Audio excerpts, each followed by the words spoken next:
Don't really have much to say today, otherwise it's just gonna be kind of a chill day. Or at least I hope so, since the only person here right now is my stepfather. But anyway, previously on Fire Emblem The Vision Quest, a group is banded together, and they were like, Emperor Festan, you're kind of being rude with all this trickery and putting on this people. And when good old Shulstrom died, and we were all very sad. And now we're all like, he has to answer for this. And so does fucking Aswell. He has, but now he's just like, oh, I'll be back in the sequel, maybe. Fake news, does it? Now we're 2 maps left. We've made it to P4-6, penultimate battle. I believe I set my team up.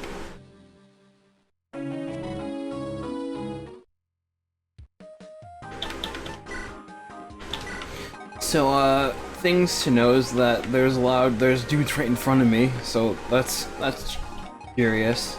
This sniper gonna pop into the ballista? Yeah, you can actually, just like go in. It's a little rude.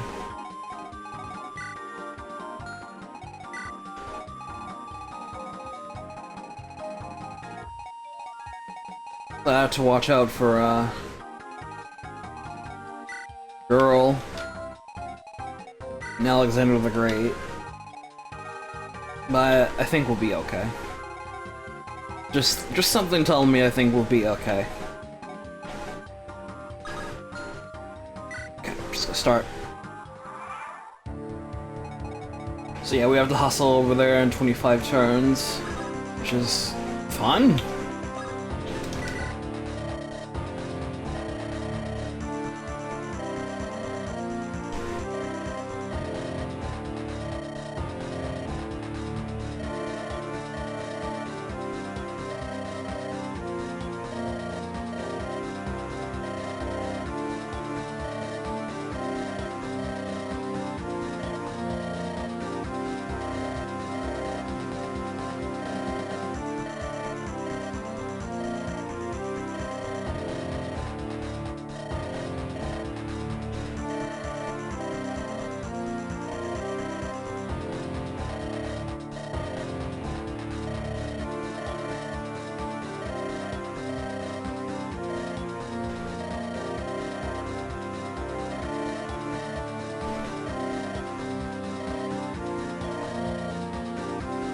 The battle lines change when the interests do.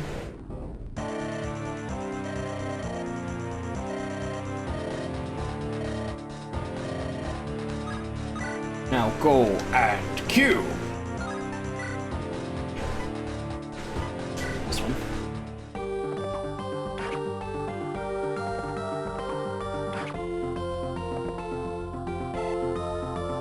Yeah, this is my first time fielding Michael. He's pretty much here just to get the secret shot out of the way.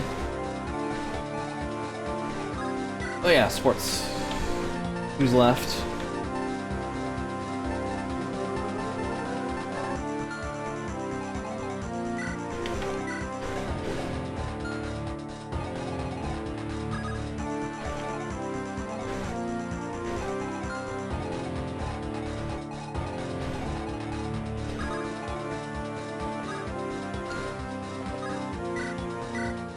I'll have to go that way just to make sure Hulkline stays out of the blister range.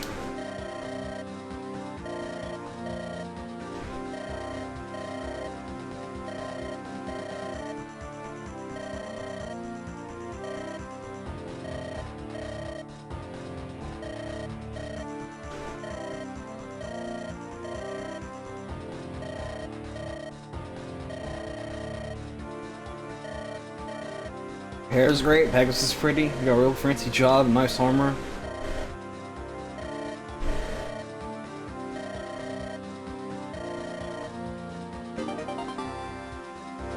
You're so big and strong and I'm nothing. I think that's the way of life.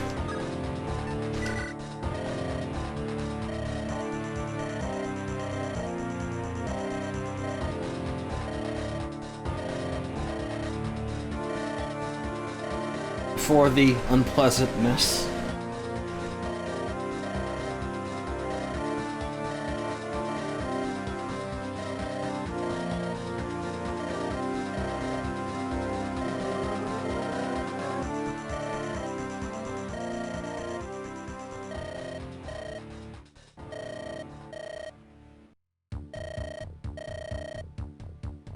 Ooh, Bromhilda? Oh, she's super dead. Without a doubt in my mind, she's gonna be dead after this map.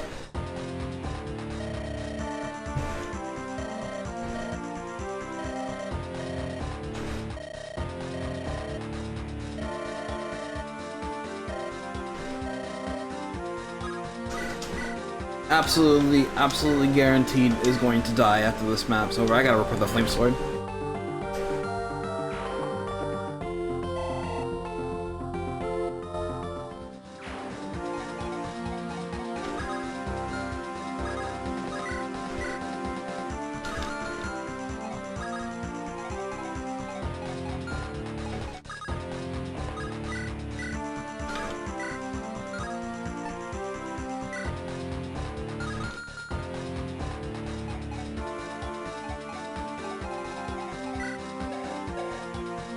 Ooh.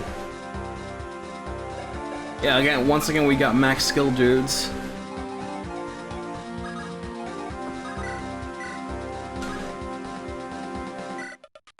Rex. Yeah, that's not the chance it.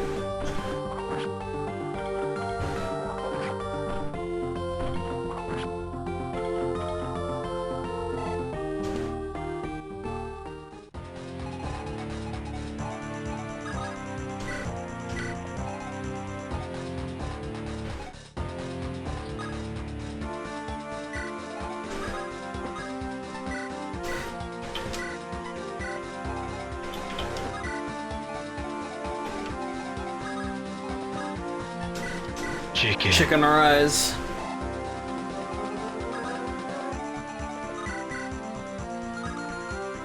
Too heavy. Still too heavy. Not heavy. Very not heavy.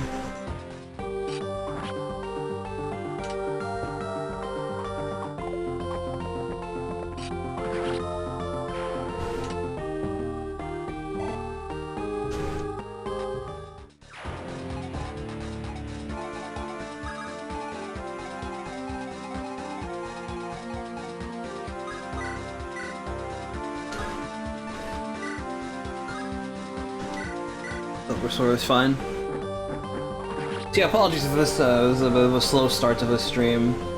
I'm still kind of like waking up even though I've been up for hours now.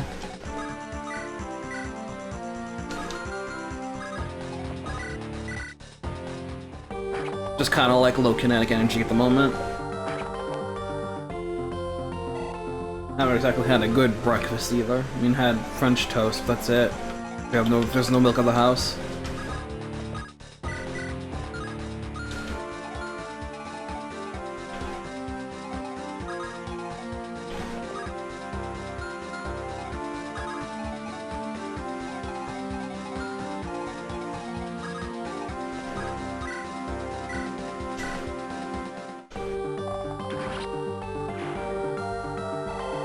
There's the first one.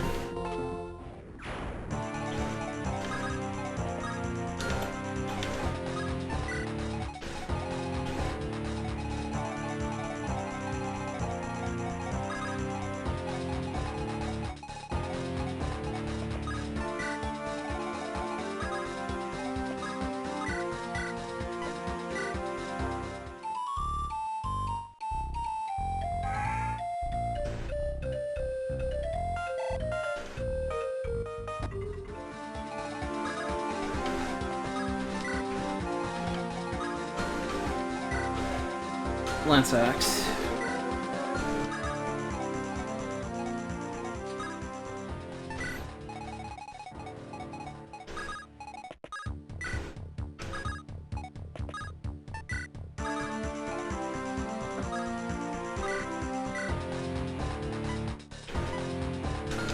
Who had a hammer in again? It was you, Sig, right? Okay. Gotta repair that flame sword.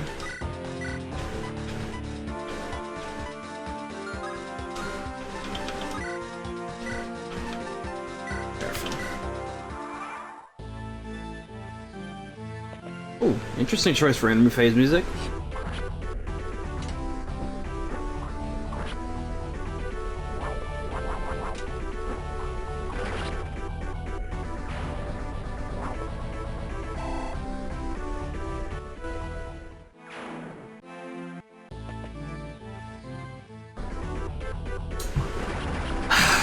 Son of a gun. You have max skill, you get time to use it, so... No orange change there. Full crit. Damn! Not off to a good start today.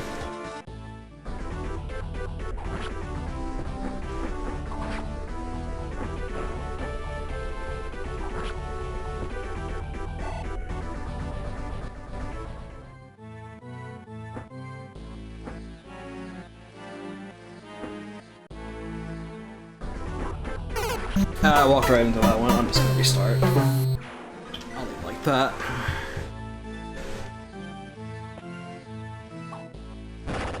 Nice.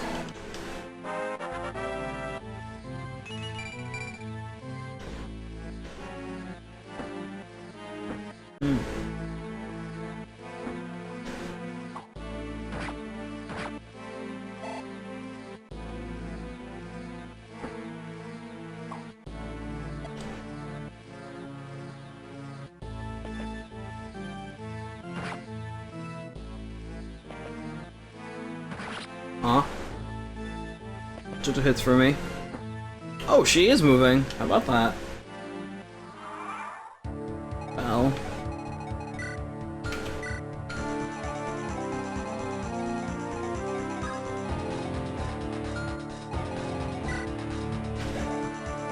Oh, with 22 AS, I gotta be careful around her.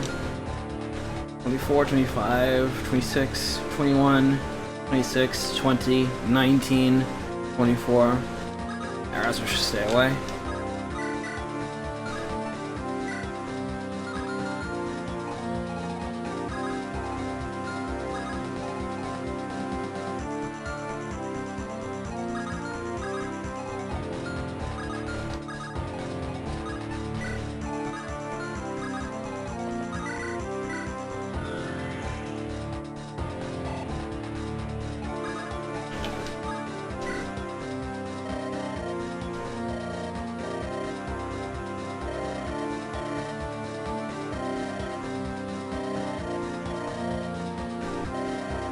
Put a display on there, no fancy buildings besides that arena. Okay.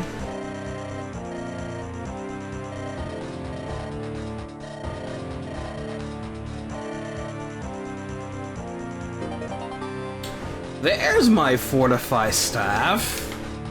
Jeez. About as late as Renault.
Things are getting a bit spooky.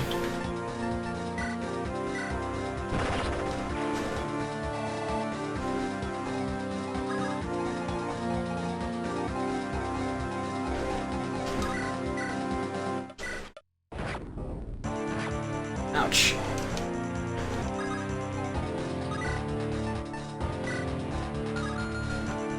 Yeah, you won't be able to take two of those.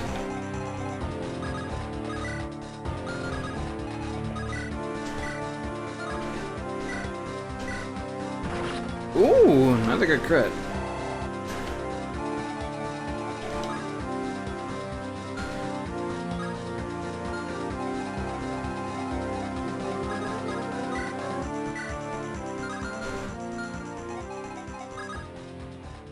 I don't think I can reach that guy unless I nuke him with from long range.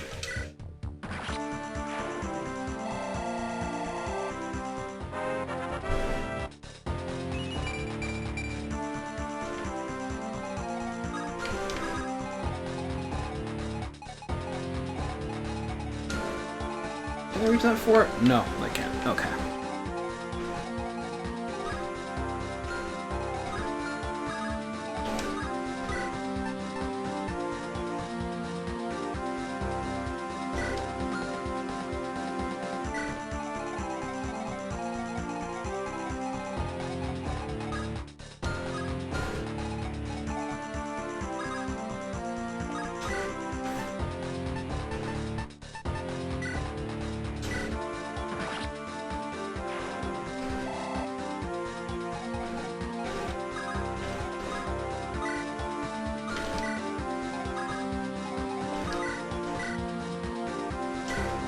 String cheese, I have no idea who Bromhilda's gonna go after. Odds are pretty good it's gonna be Cashew since he'd be the most vulnerable, but...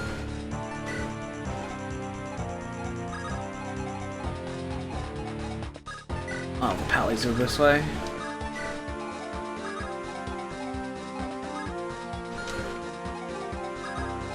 Ooh, maybe I can make her go after the chicken.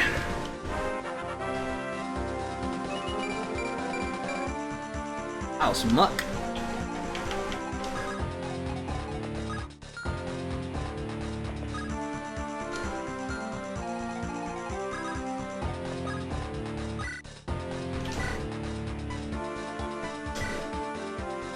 Bazaka sword.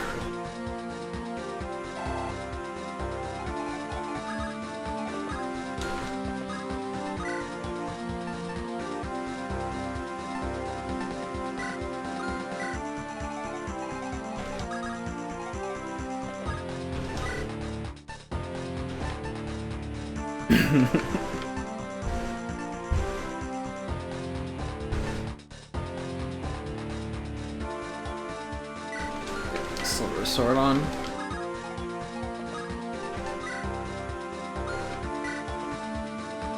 Oh!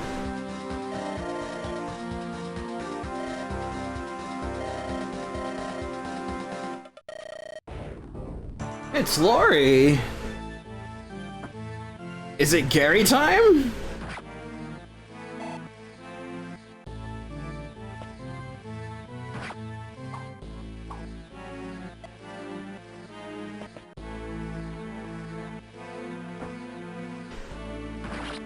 Damn, I was hoping to take one hit.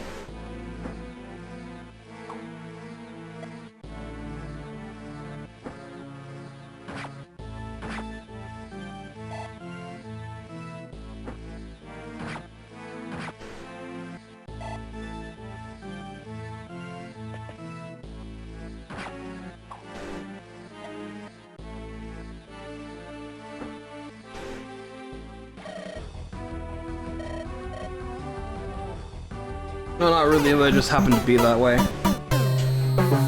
So it goes. Sauna.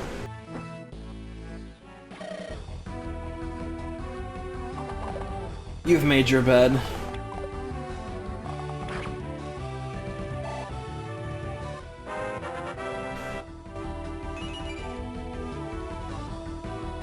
Apparently Cashew hasn't made his yet.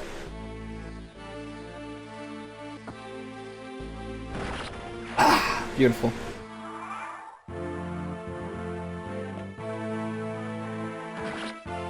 Oh, he's got Shadow Shot! Based.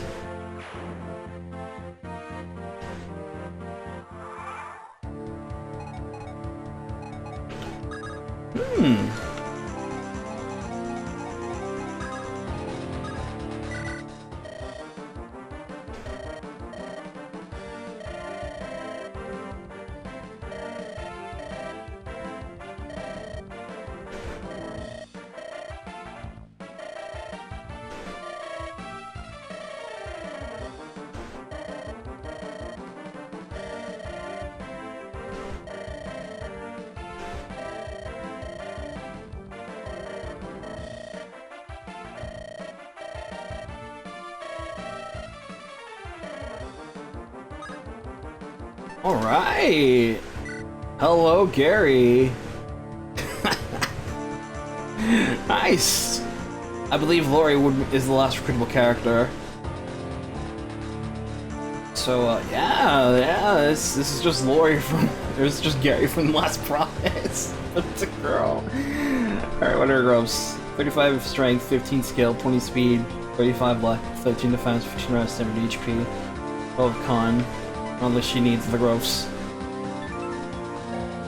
Unless she needs the growth, she has dual S ranks, almost cap strength and speed, and 65. The Lord God of 65 HP. Oh God. Before I do that.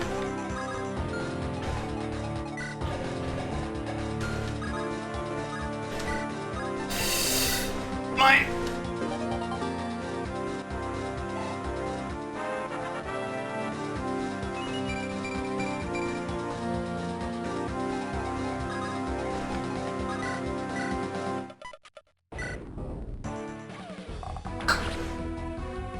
Fun boss!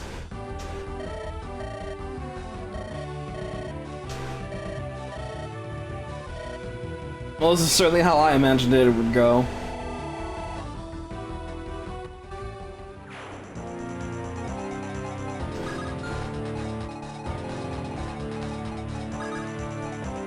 Yeah, for being something of a threat in the early game, she fell off kind of real fast.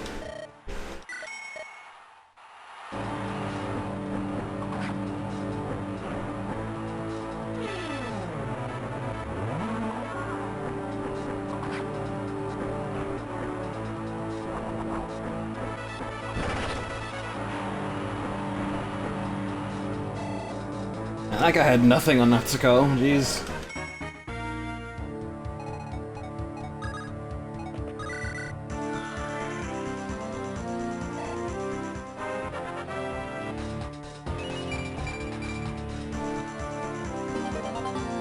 Oh!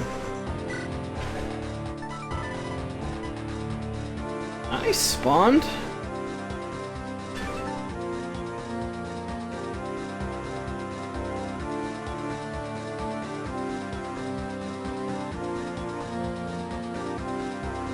SSR3, Scepter of Divinity. Scepter of Divinity, more like.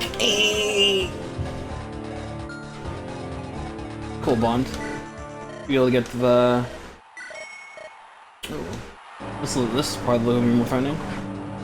This actually have the secret shop next turn. Oh wow, double. I'll double her. This is definitely a stronger opponent. If she could hit me.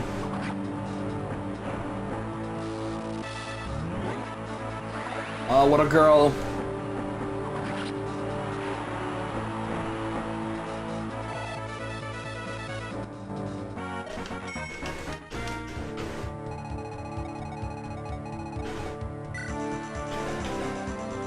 It's only 3 uses of Shadow Shot.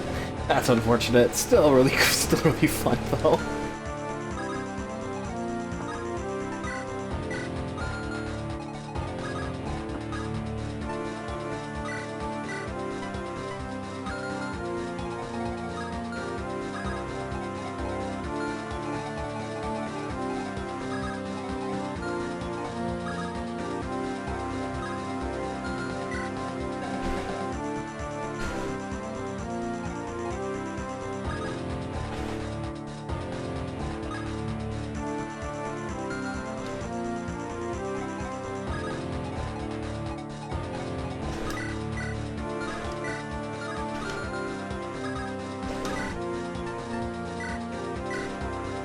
Rumble will stay good.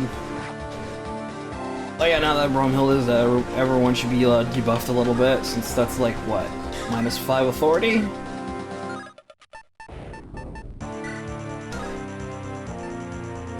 She can't double with the S rank axe.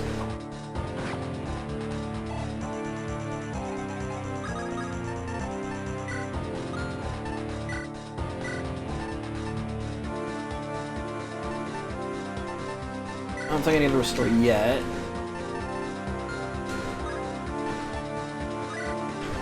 Guys, I want you all to clap your hands if you believe.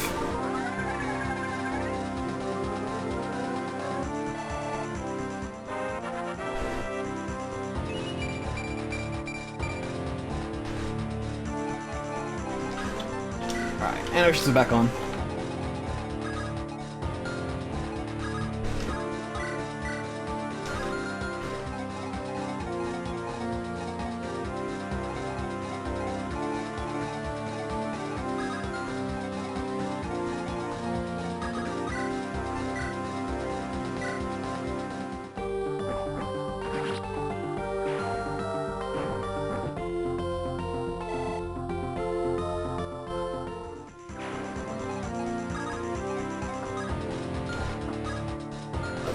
That's far. Too far. Should do.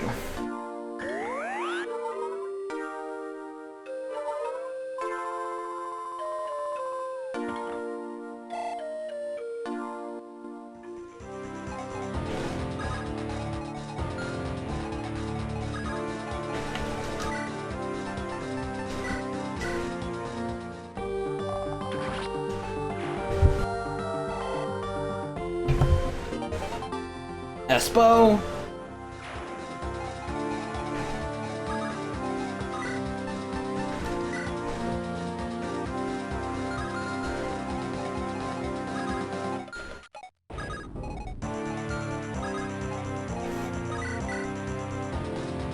This is fine.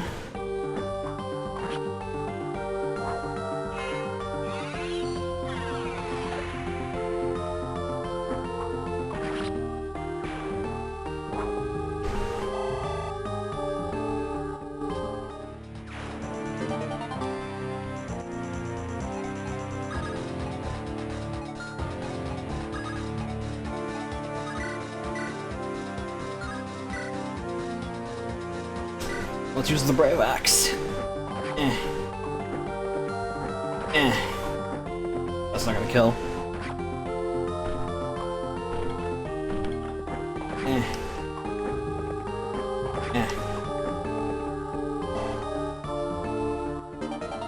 S-Axe!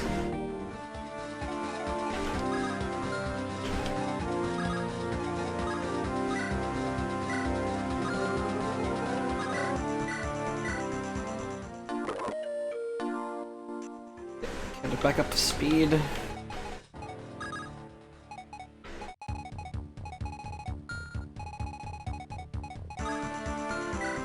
Heavy spear. Giant steel gem. Oh, there's a guy with a berserk. Not close enough yet for him to make his move.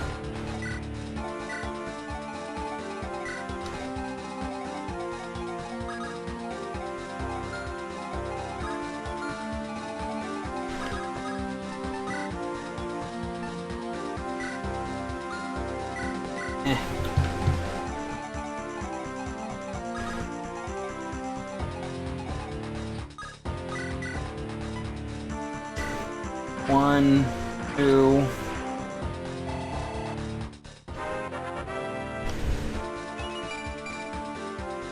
There's some more speed.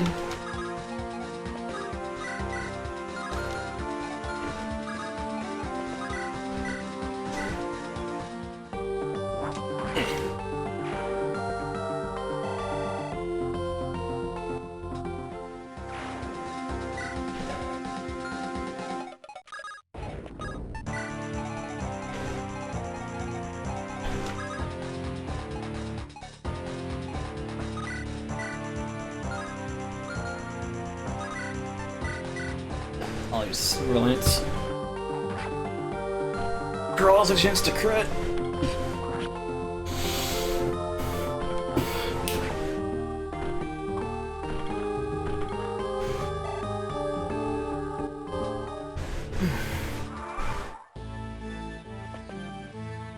Oh, just to go up to Lewis instead of Cashew, or maybe she can get Cashew anymore. Well, that worked then. Out then.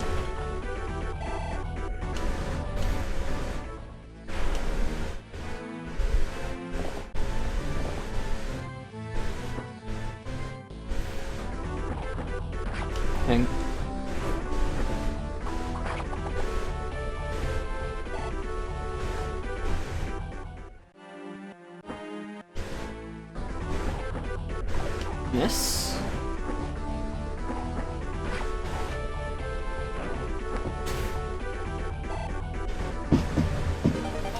SX.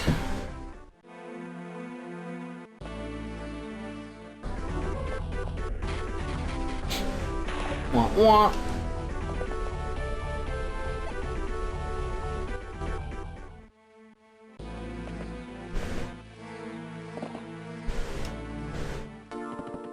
The troubadour was asleep. Alright. Nice.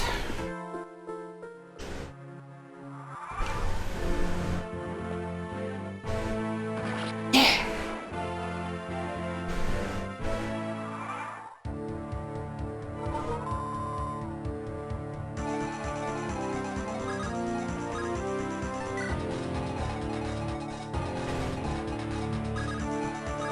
Here? Is it here? It's here.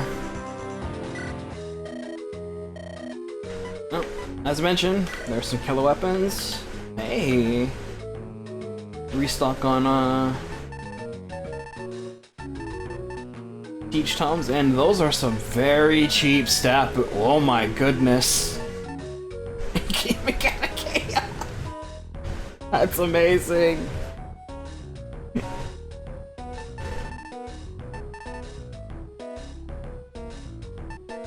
That's so this is actually brilliant. Wow.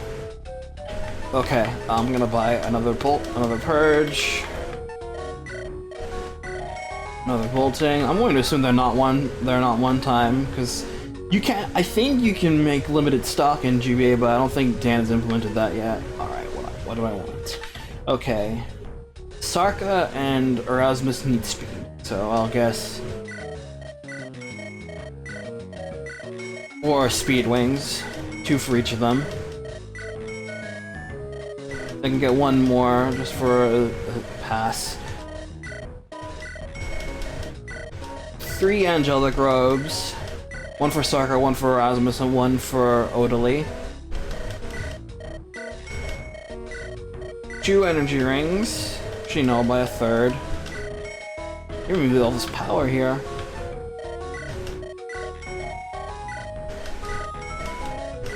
4 dragon shields. All the goddess icons here for Zuzana.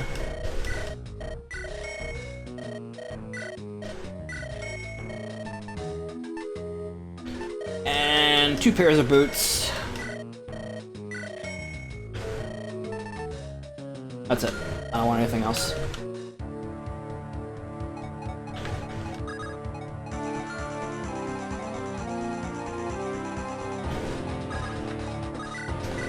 Dan, when you tease me with that level of power, you know what I have to do.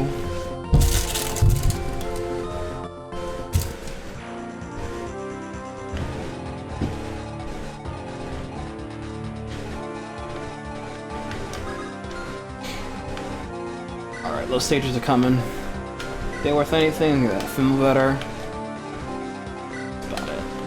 So, high res. You don't have high res. You have less res. You have amazing res.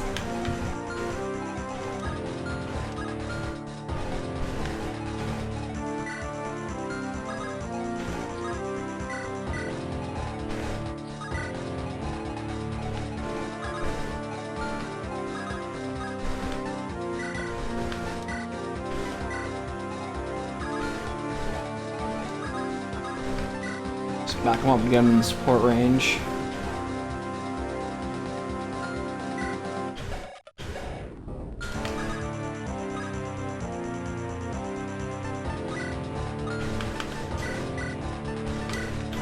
Use a javelin. I think I'll just use Cashew as bait.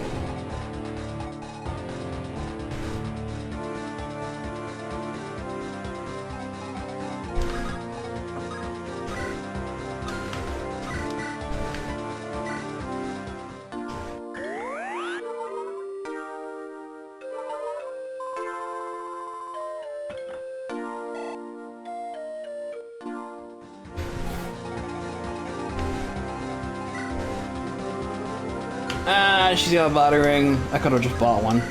I didn't buy one because I don't want one. I had no need for it, so... I can't double her because these things are too heavy for their own good. She also, this girl's fast as fuck. Not that fast. You're fast, but you're not that fast.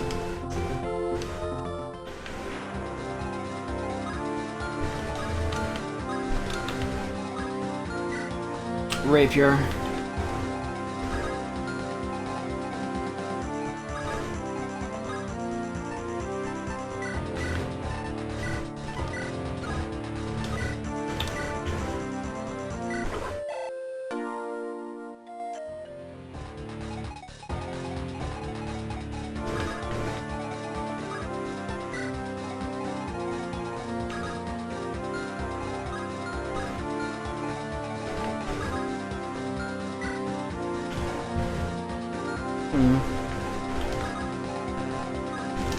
Oh shit.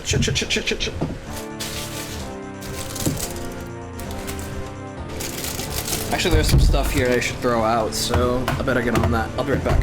Ah! There's my controller. Whoops. There, okay. Now I'll be right back.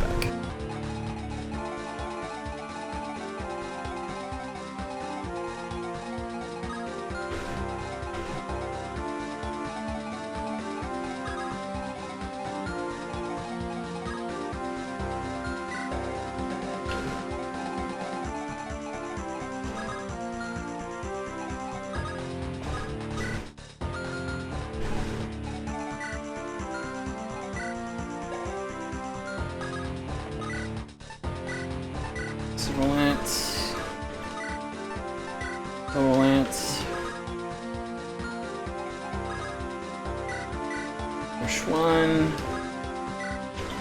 Push two.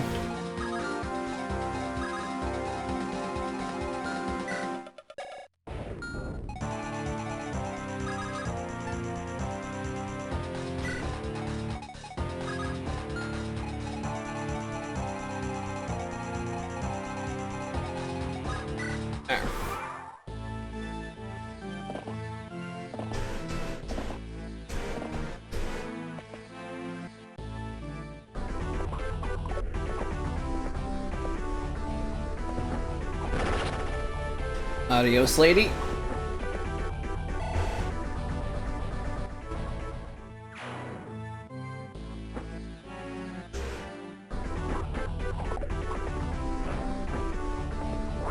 Nice! Thanks, Erasmus.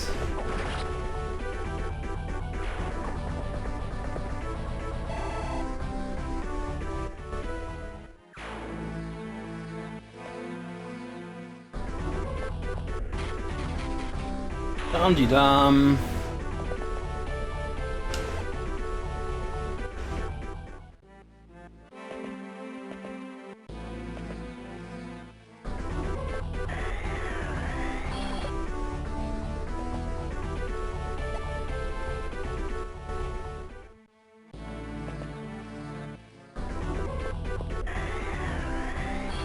Great bait worked out.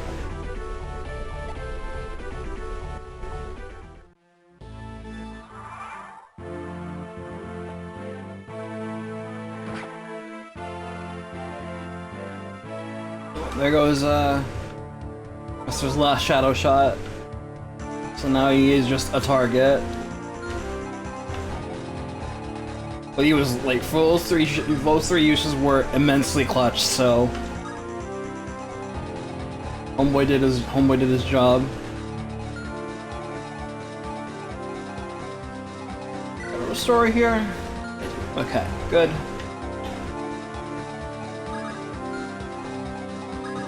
Just in case someone does get berserked. I am not concerned about a howl bear.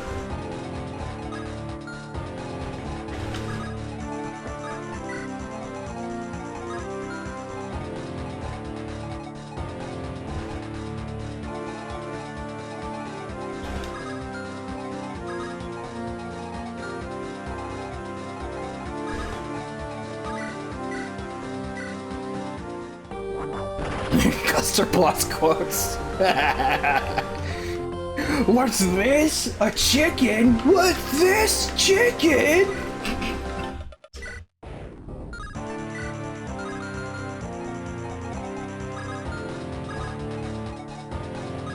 The chicken's headed here!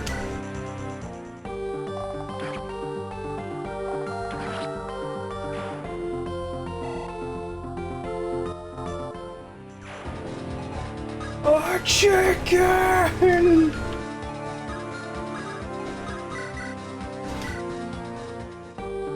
Treat him like he's a Gundam.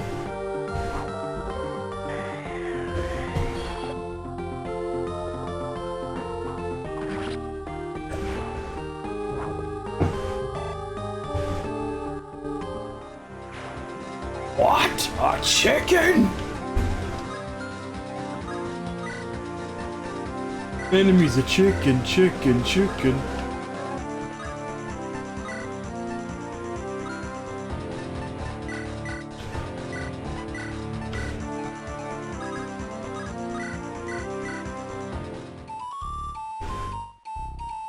This is no pigeon, boy! No pigeon!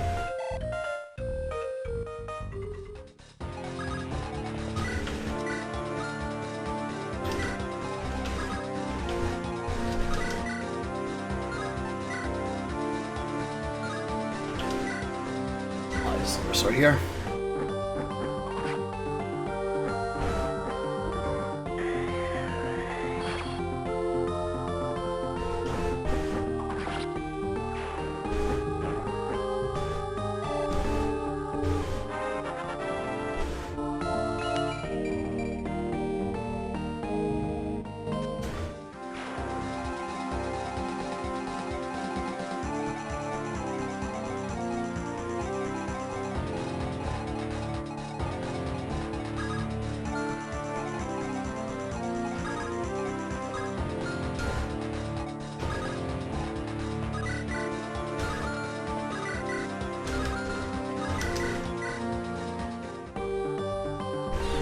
Well, these cliffs sure know how to lengthen the map.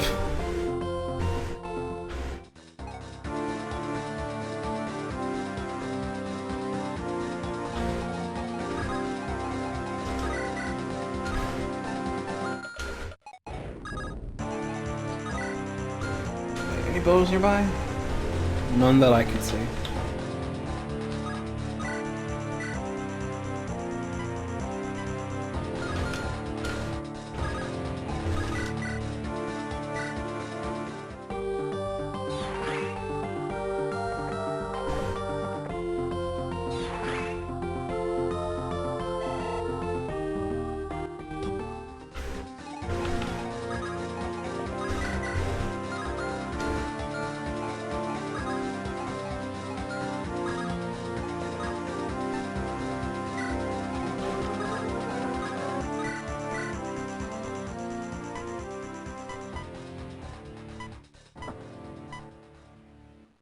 No, not worth it. Humorous, but not worth it. Well, I may as well follow up on what Custer did. That Paladin the Great Knight reminds me of the Paladin give talk in ASD. Although the shield is green.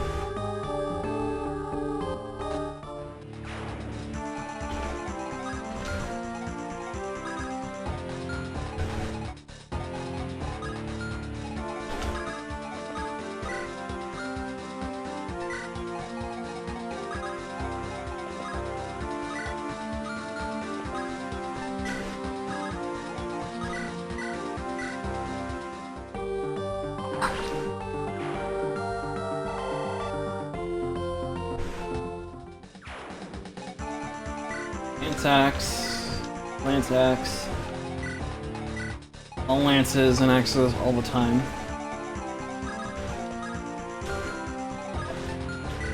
Or Slayer. That carrot's right there. If he gets hit, I'll just be mildly upset.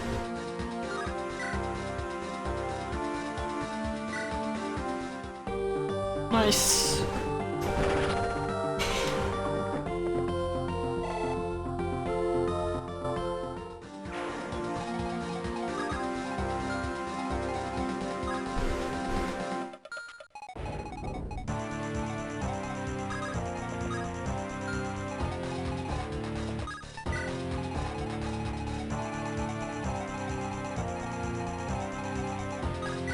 Right now?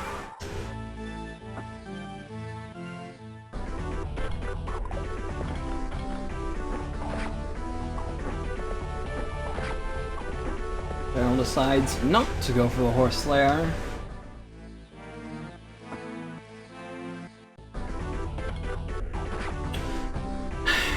Sigh.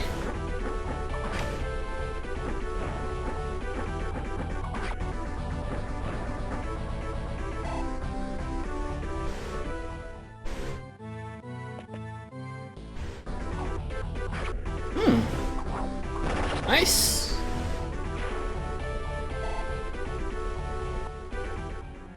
I can stick and move past the Berserker. Or no, I won't because it just crit. Ouch.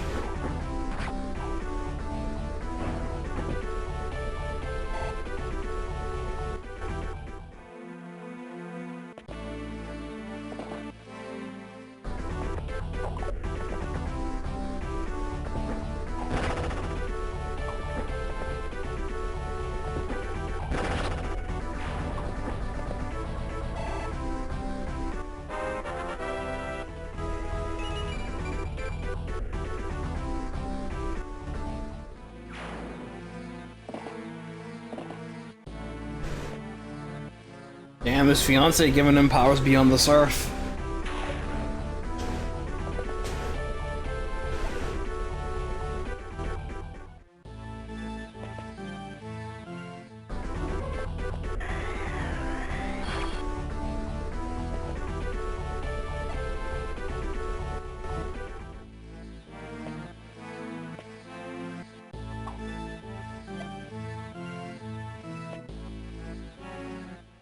There's a Berserk.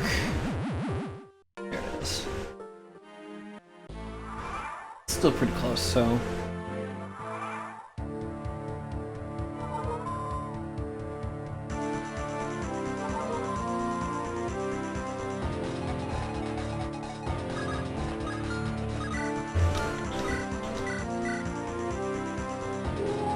Let's get you out of that.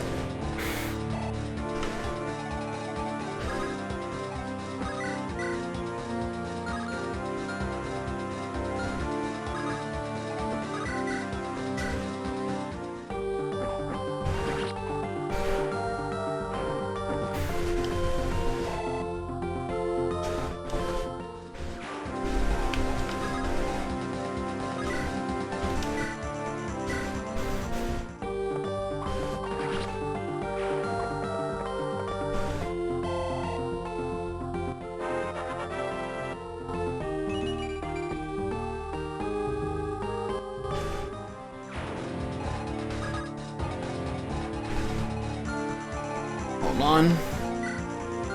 Horse Slayer. Hammer.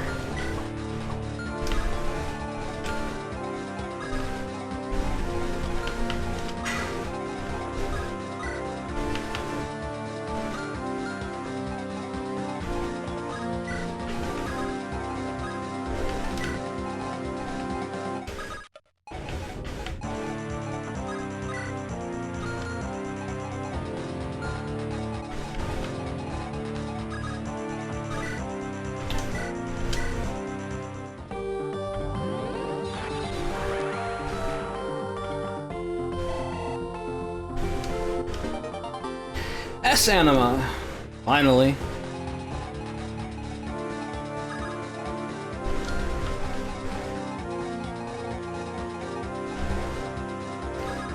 We'll have Sigurd go this way. Help the cause over here.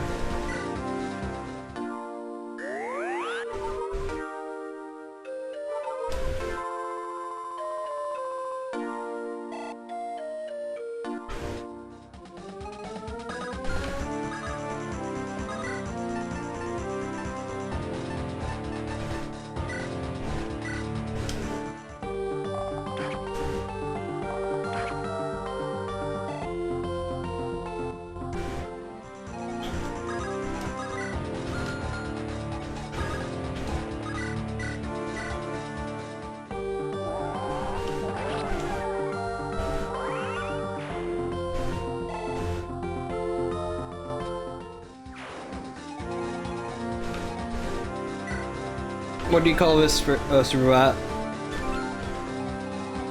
We just got it though, so...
We'll see, Matt. We'll see.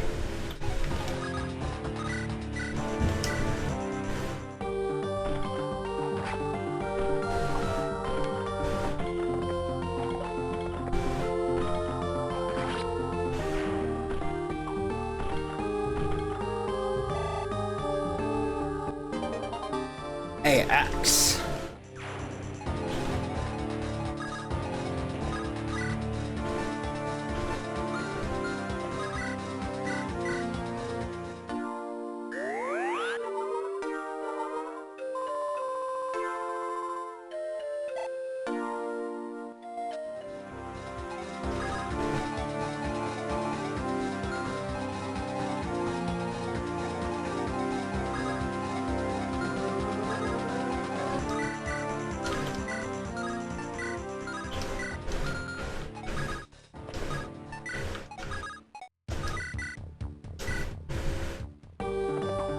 Thanks for wearing all that armor to work today.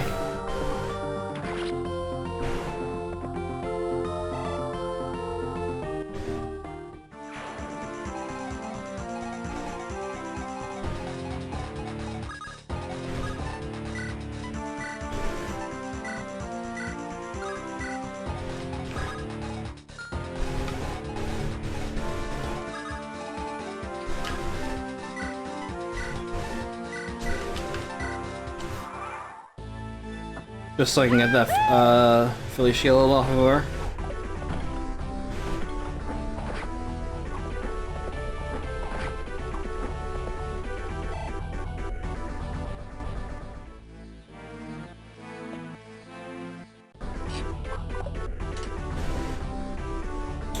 Wait!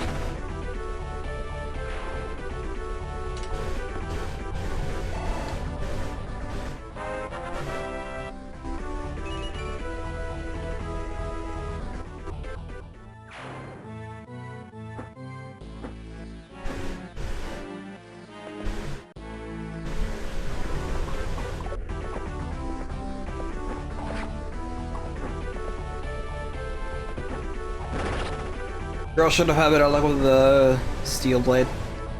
Just saying.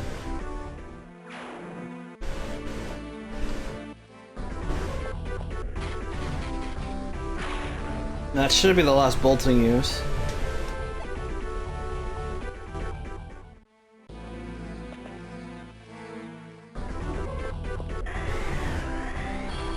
Yes.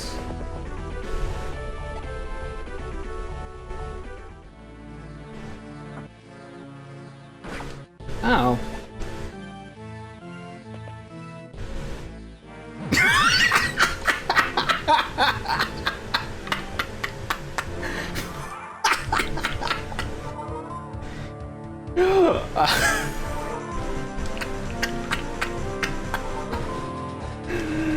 That's amazing.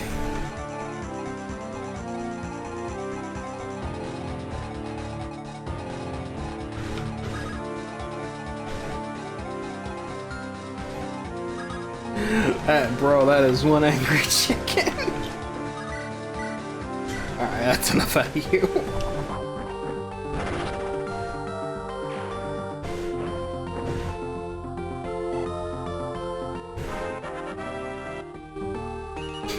The ultimate life form.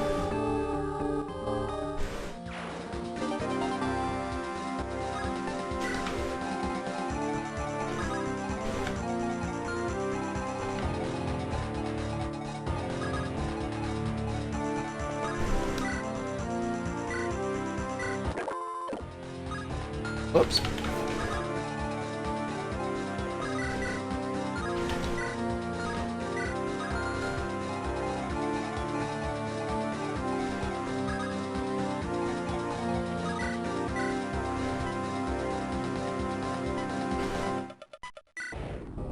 Distract him for me for a little bit.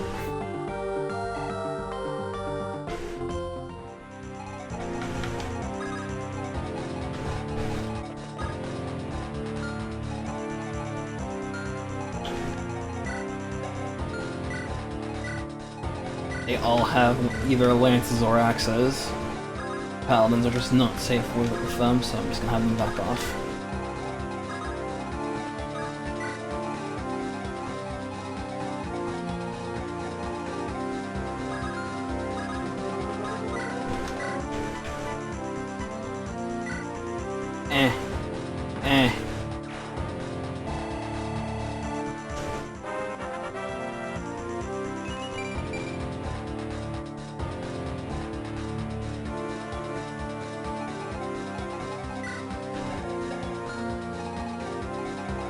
No VODs left right now. They're all lost to time, but I am recording this for YouTube. So those won't be going up for a while. Still have to upload Road to Ruin after all.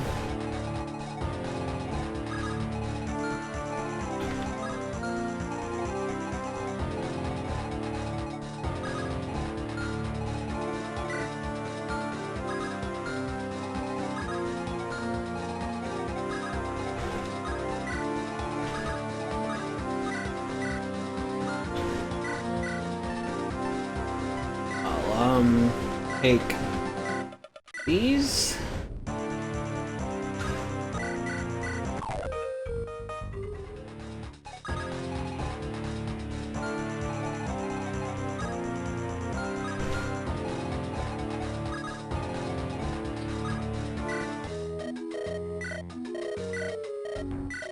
I will buy some other weapons, one of each.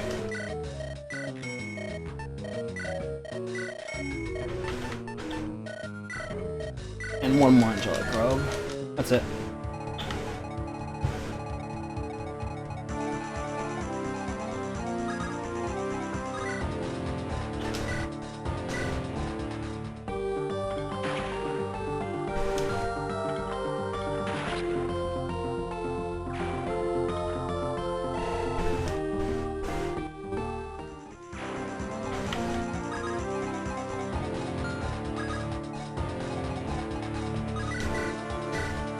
Still had a charge bolting left.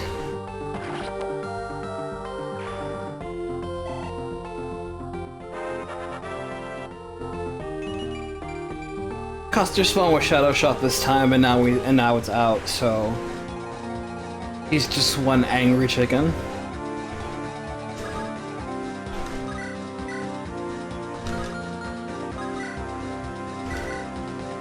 I'll use the axe here. Hey.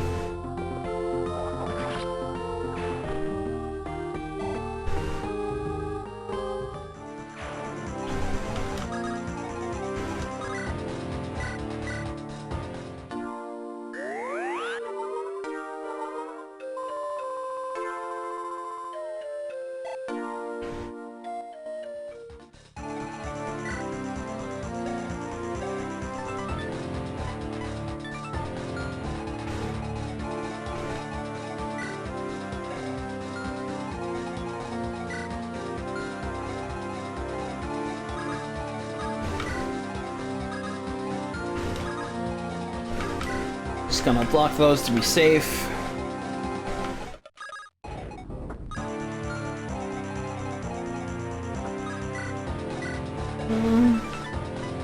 No three range. So I'm just gonna...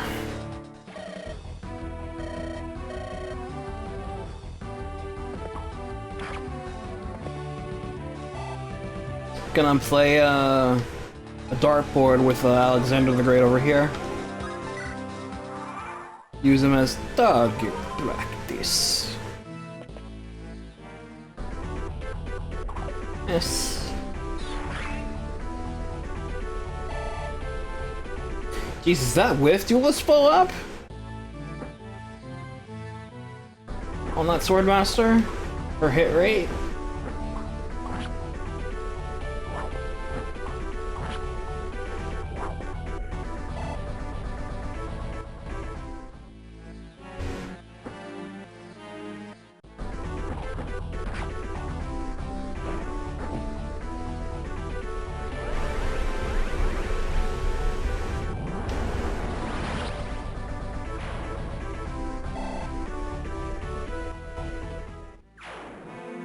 One in range.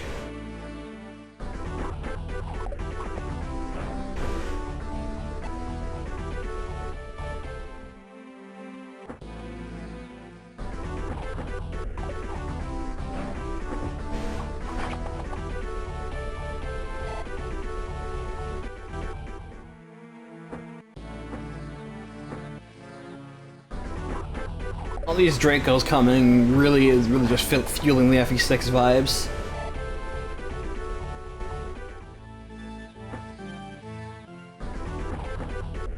This music does not help.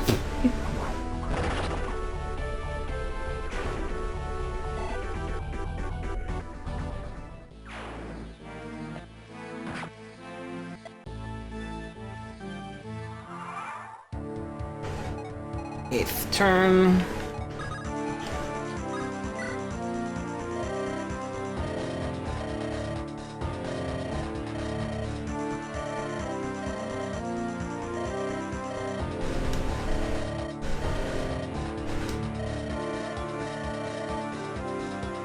There's joy and philanthropy. Well, it's a white gem, so she must be quite loaded if she's pawning that off. Yeah, that was with Duelist's Blow. Sacred just has that much accuracy.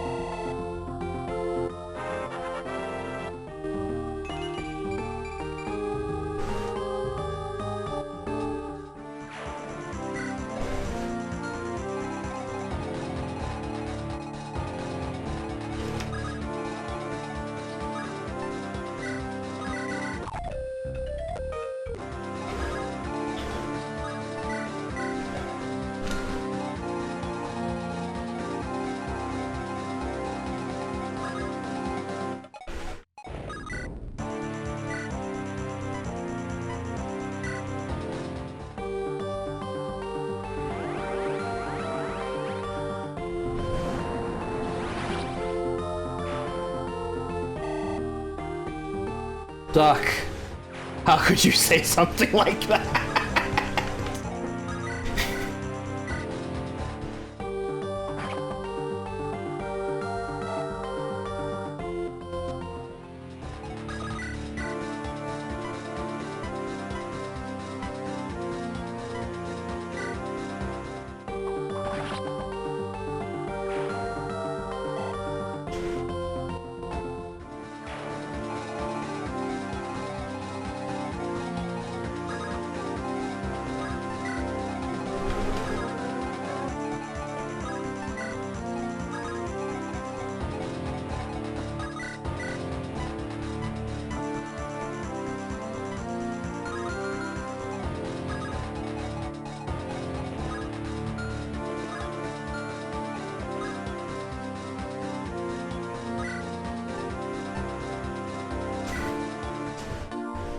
Clap your hands if you believe.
Wonders for Titus.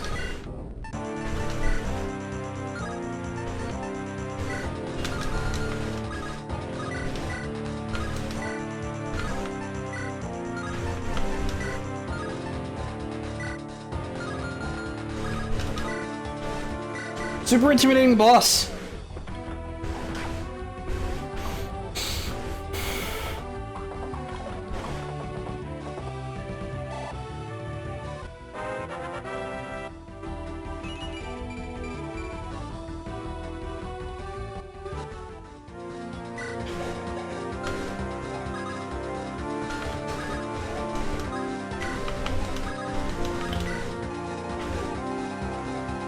Alright, the only thing I'm worried about is Cassia surviving the turn, since those two are poised to hit him.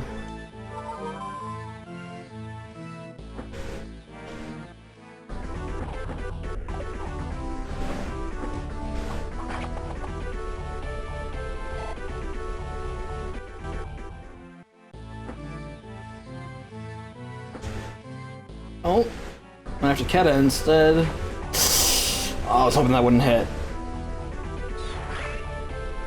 God, that's the next one.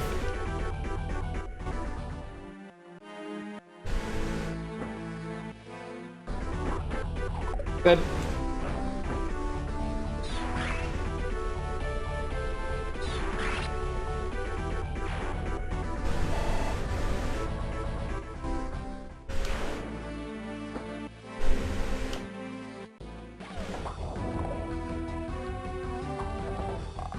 Cool boss!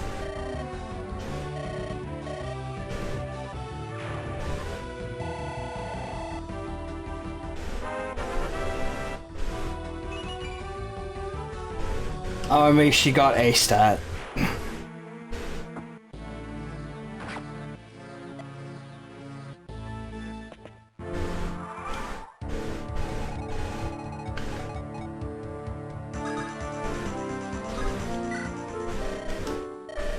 Okay. Sell the white gem.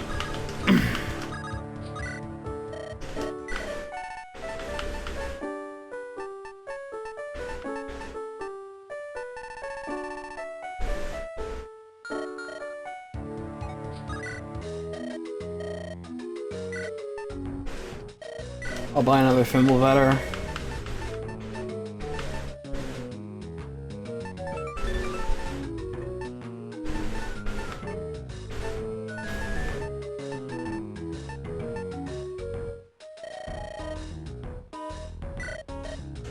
And event.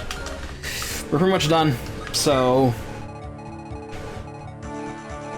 just light bulb what I can, we're out of here.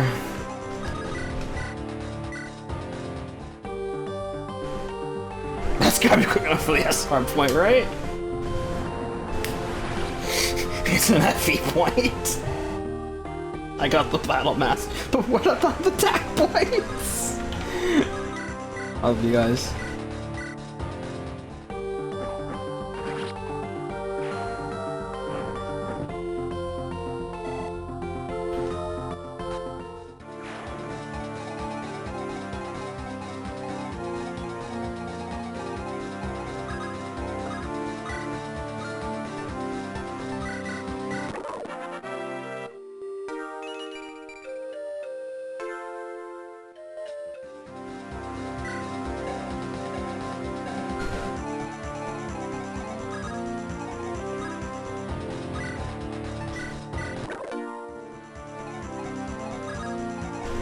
Cool.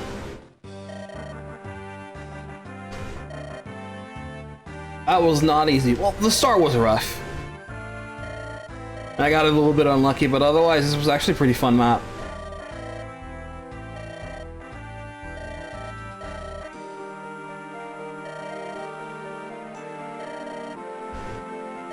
I will say that I don't think this should be the right background to use for this situation.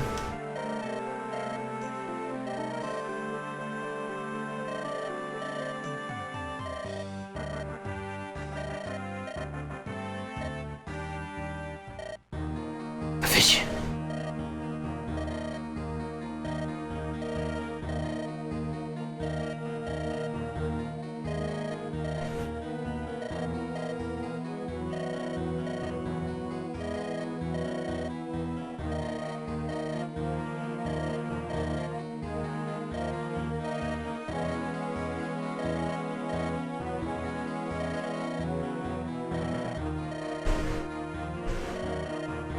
to become the fucking Emperor! Oh shit! Let Storch say fuck! Oh, you can tell he was saving that. You can tell he was saving that.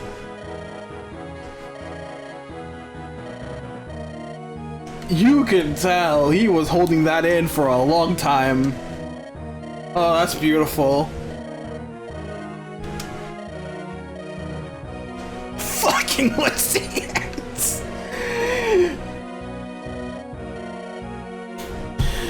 Man, when is he ever getting back to Mortal Sword? I want to actually get a chance to sit down and play it, just so we can get to the line. Fucking Lycians. I won't stop you. Oh man, he's oh god, he's upset.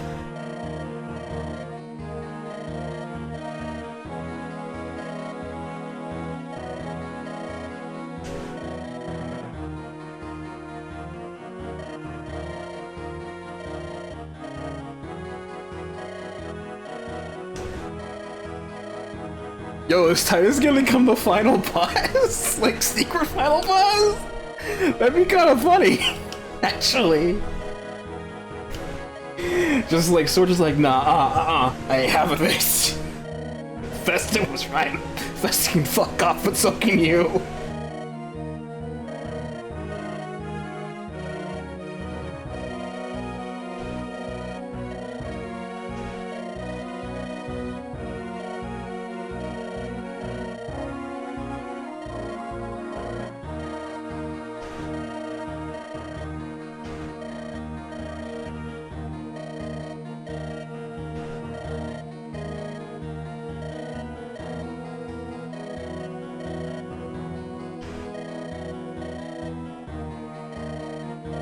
The true vision quest is the friends Titus lost along the way.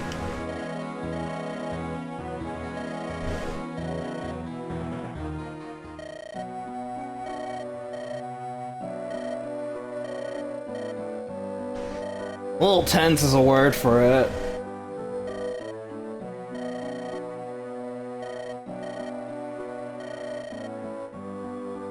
Storch just wants to live his life as a Hums. Get those filthy mechon out of here.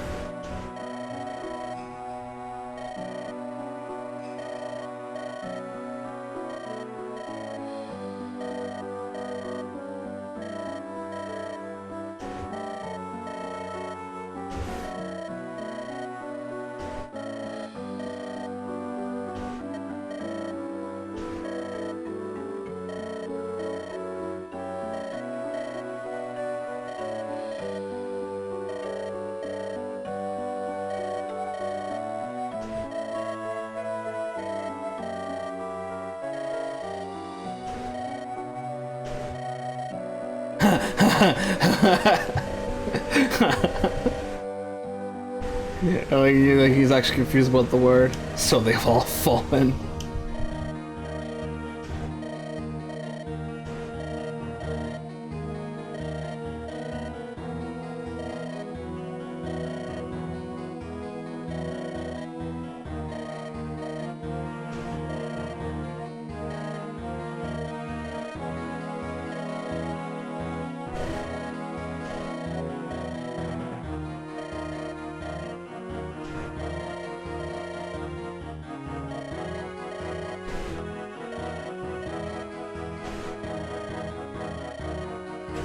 Festan's a usurper, like a super usurper, and just assume the name.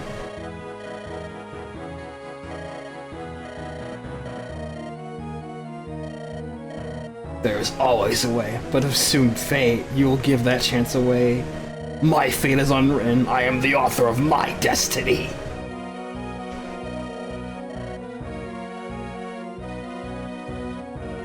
Look at you, super.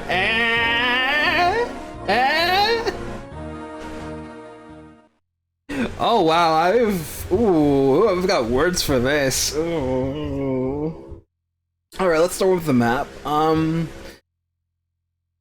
It's fine. The 25 turn limit I feel like is a little too generous.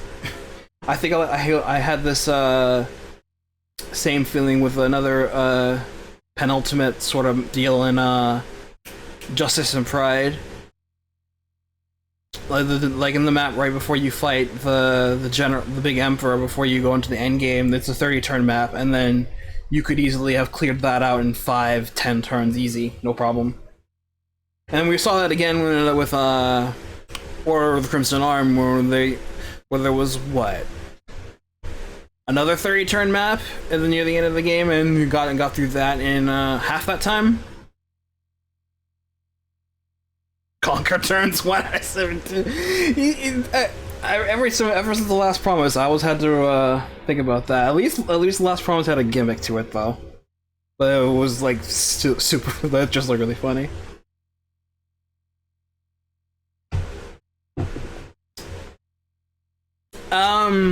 You can keep the turn limit. It's just something I noticed how well I was playing.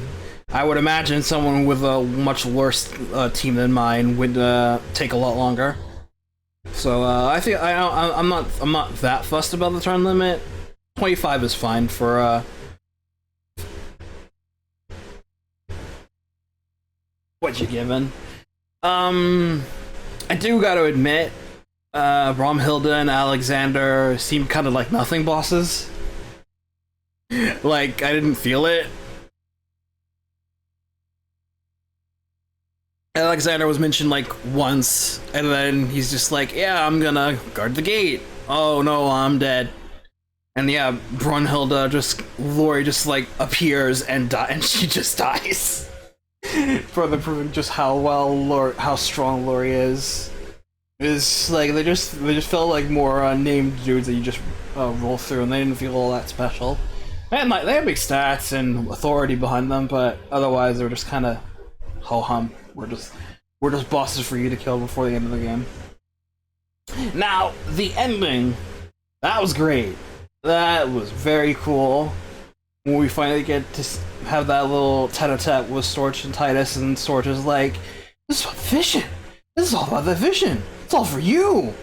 Fuck you! It's so good! Just Storch immediately unraveling at the seams, just completely like, nah, Titus, you used me a little too many times. We'll do this fight, and then I'm out. See ya. You'll be the final boss for the sequel. I guarantee you. That precision F strike, that's a trope, you know? Perfect. Perfect use of it. That was excellent. Excellent use. You could tell Storch was just holding that back all game. And it was usually finally lets it go, and it's just, it's just right. That's a precision F strike. And it's just, ooh, it feels nice. Feels good. And Festin's just like, now he's pondering like, oh no, they're coming to take it all away after I took it all away from the original heir. Oh wait, I said that out loud, didn't I?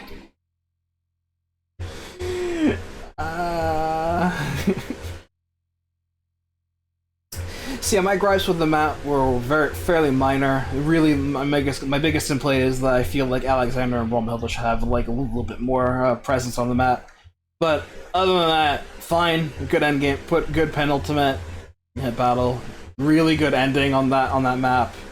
And now it all comes to a head. For endgame, a vision realized. On the outskirts of Balti, 35 years ago.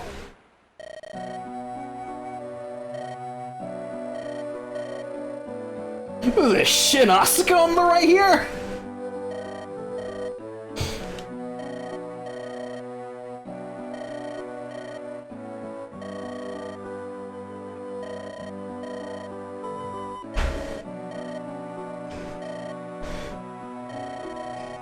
Mandatory flashback. We have this in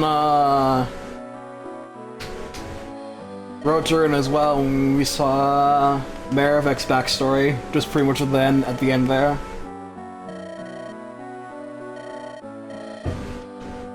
When he was a kid rising through the ranks. That's what this smacks me of.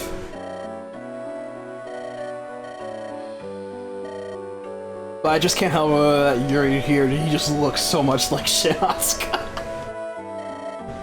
I got you!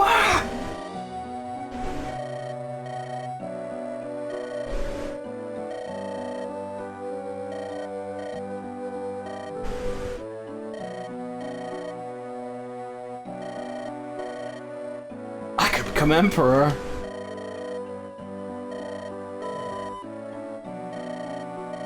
Oh, this was Melia's work? Oh, yeah, I can see it now. Maybe you said that.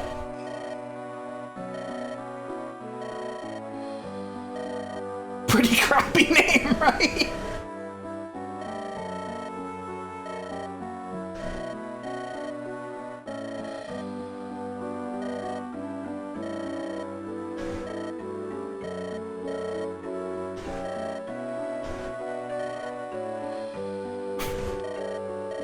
Wow! Identical stranger.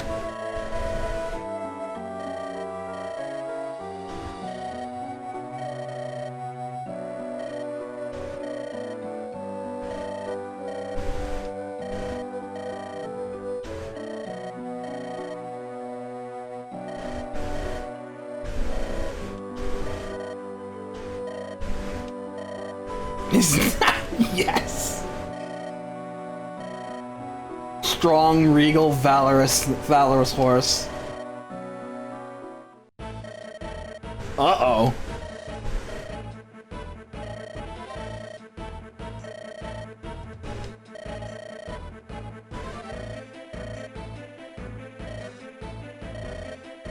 I suffered a lot because of that.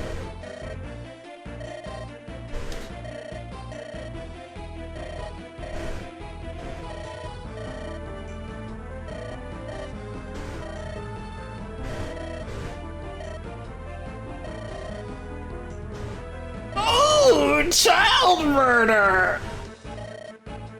Anta got you!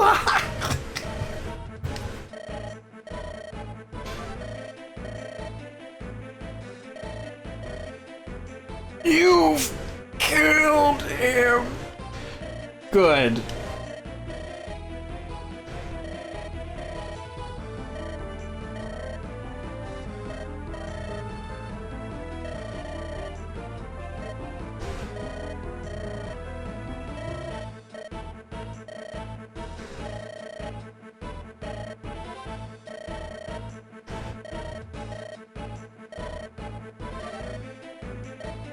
Oh, the call out!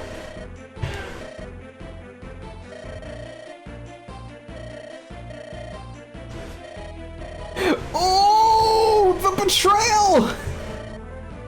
Just common riffraff.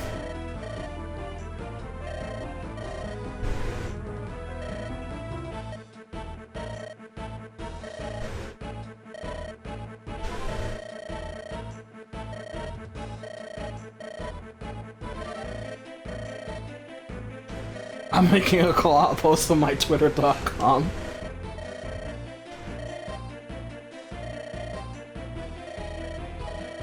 Oh, he's not stupid.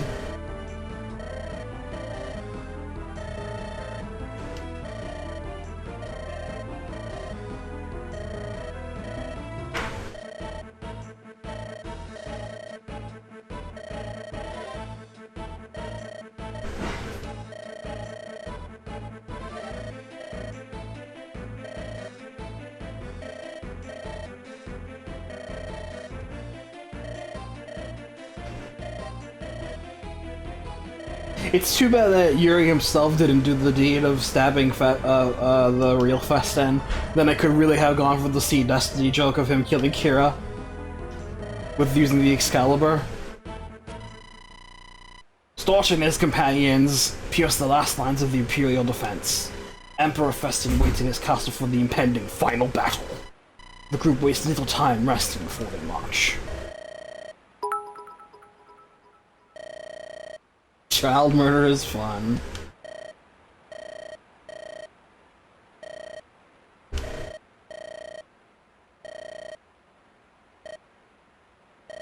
Jesus, all these callouts.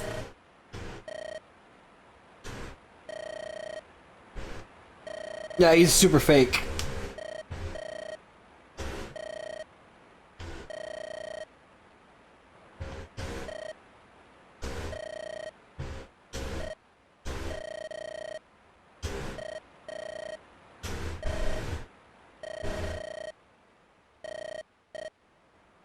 The Emperor. Fly, Yury! Ah!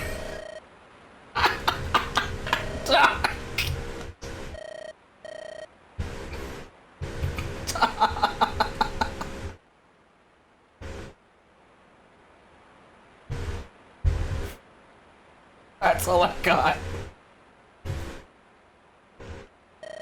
Oh, I gotta remember that. Oh, I gotta remember that. You're right, D-Trent. I have to remember that for the final battle. Fly, Yury! Oh, it's so good!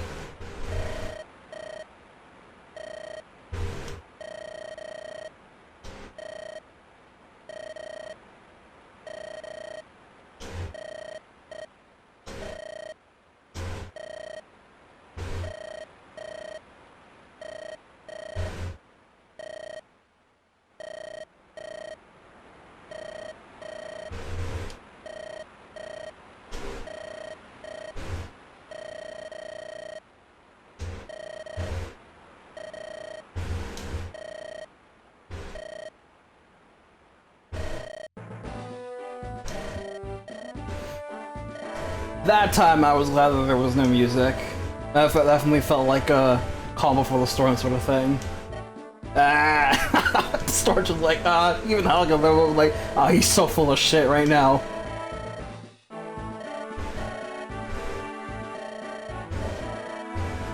One wreck.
Yes, new Emperor.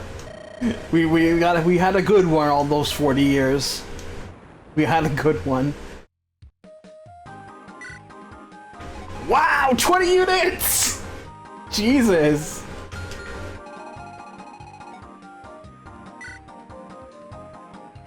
$20 units! God damn, I don't think I can even fill that many with anyone I really want. I mean, I guess Onwin, but too many bishops.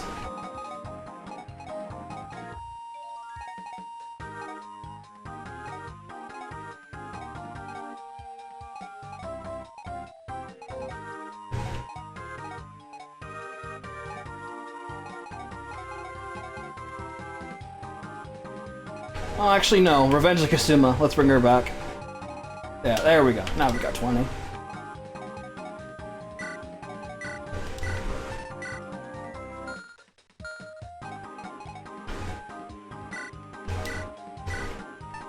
Don't need these anymore.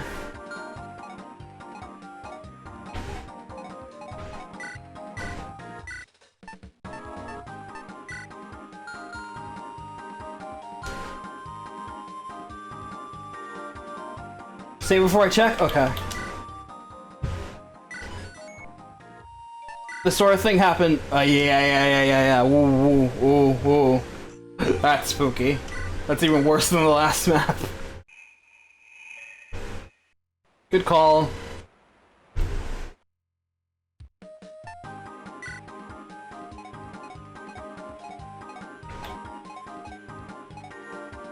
Excuse me.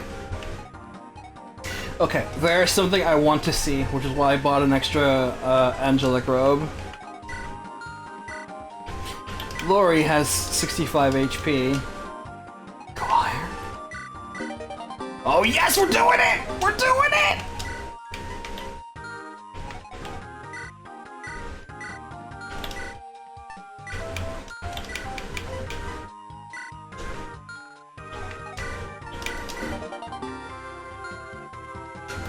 The Lord God of 80 HP returns again!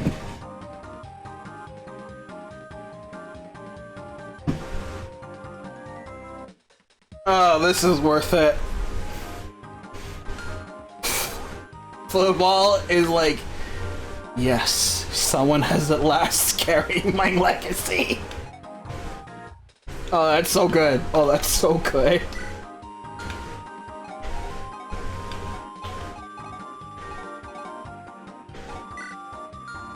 Alright, the last one goes to Erasmus. I really just wanted to see if I could do that.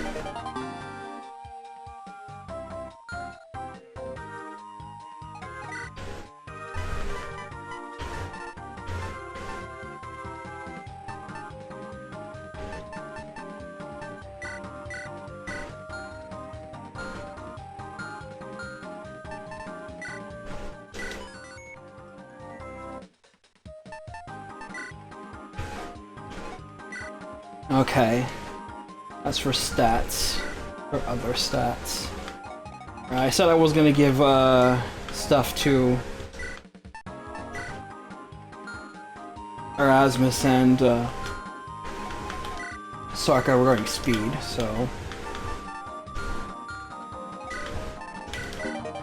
21 AS,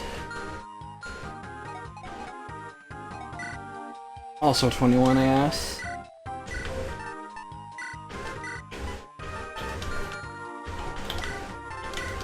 23 AS.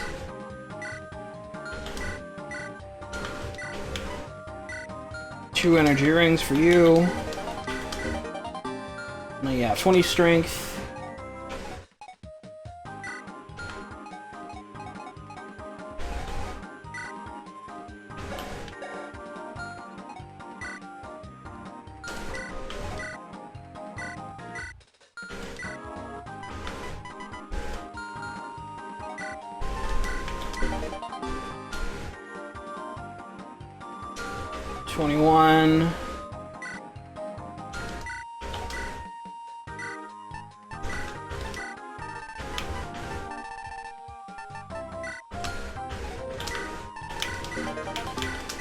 Defense.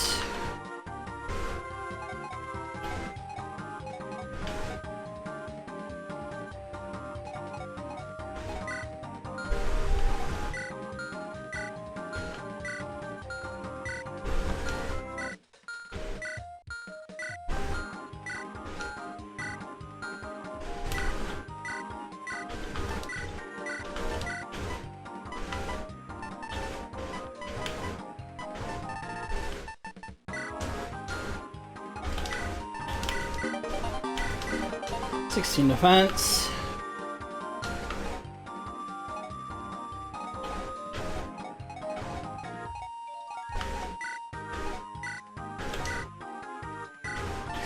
One, two, three, 4.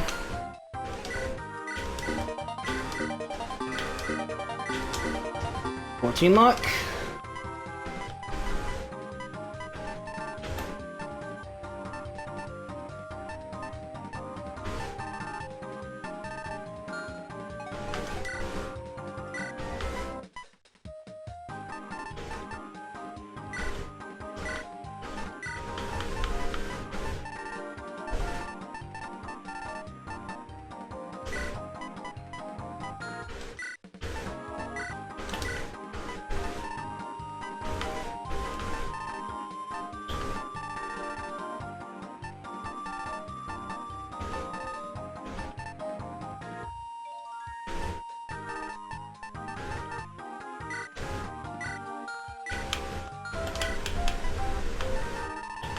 That much luck, she doesn't need the iron anymore, I don't think. So, put the elixir back on her. 2 boots.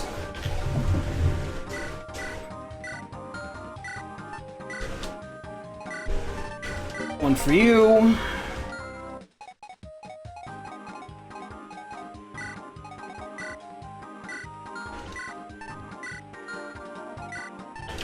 Another for you. Remaining speed wings.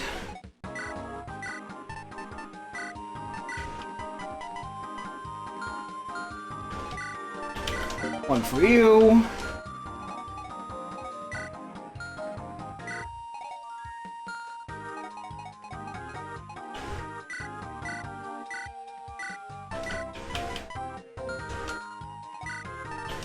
One for you.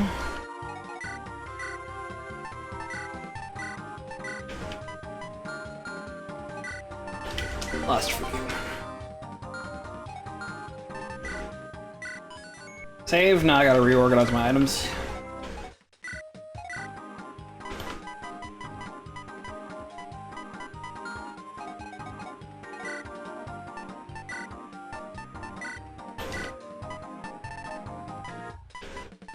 And that strength.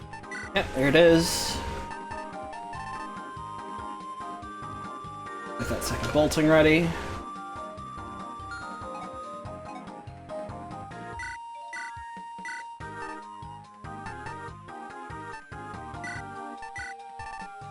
Amend.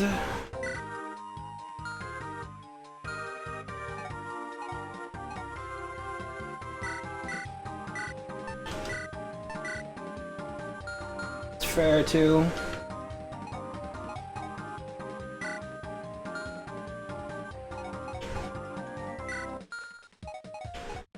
Well, if Lori is going to be the Lord God of 80 HP, then surely she needs a bow to match, so...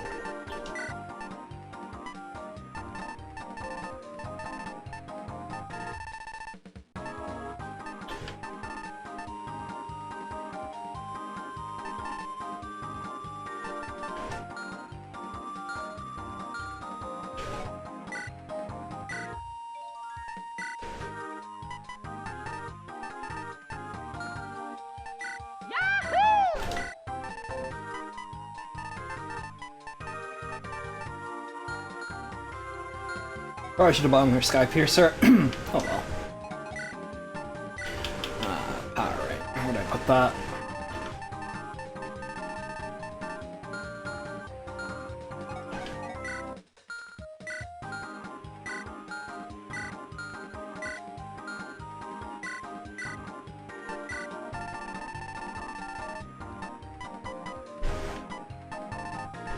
Go Lance. Just like old times, eh? Short spear.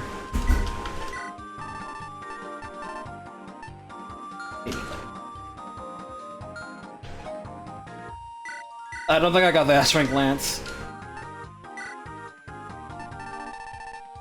No, I didn't.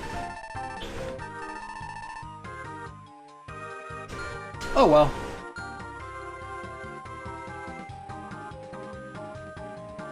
Oh, whoops. Yeah, that does sound pretty easy to miss. Oh well.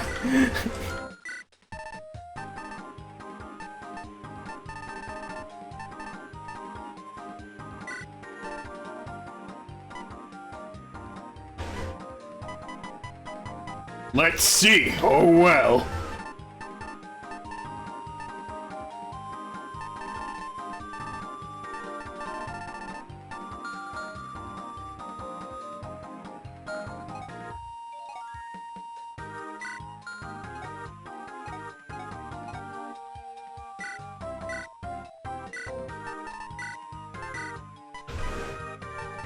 Take out the second purge and give Sacred Aura.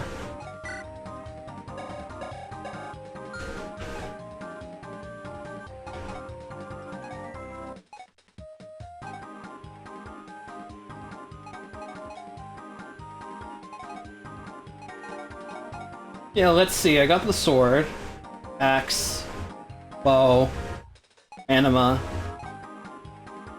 Last light, I don't think, and the dark. I got the staff. So I missed two, the lance and light.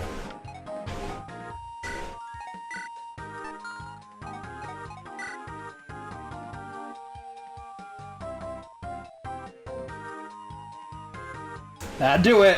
I would do it.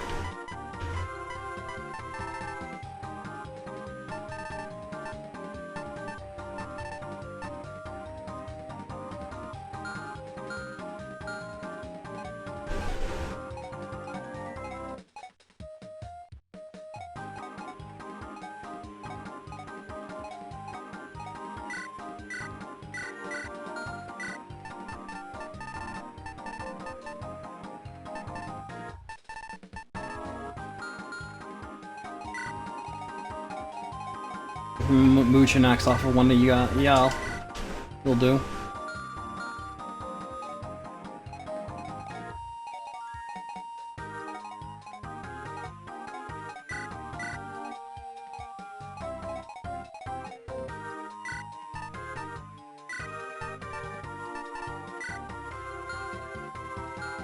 So the Brave Lance. Just Supervision Quest 2 way.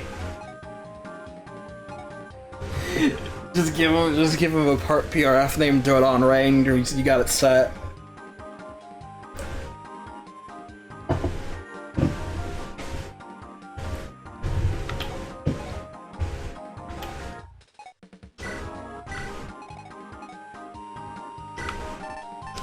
Lance. Yeah, I guess elixir. I'm really sad I wasn't able to use the Sword Master this run. I would have had some fun with the woo now. Oh well.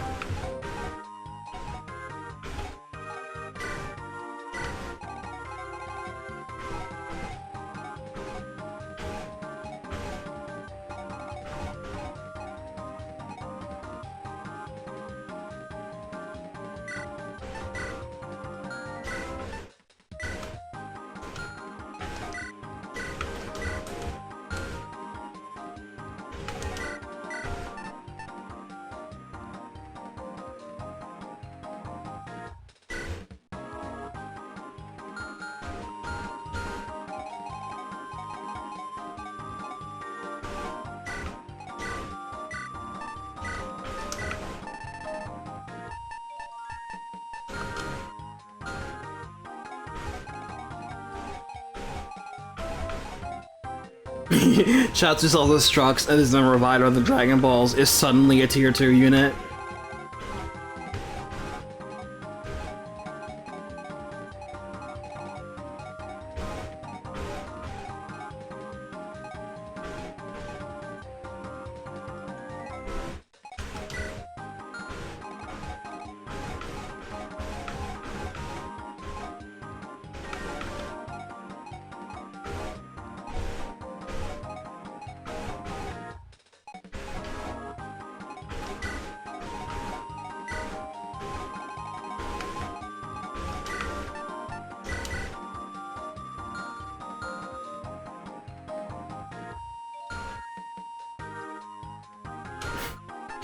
Just bereft of all life? I feel that sometimes.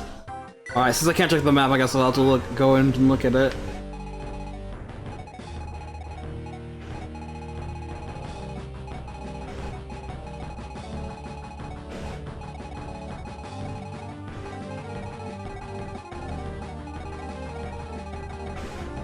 I guess what I see is what I get, and I can't fit it with my team, so I guess I have to put up with whatever I have. This team doesn't have a healer. At least Cashew and Honeydew on the same team, so.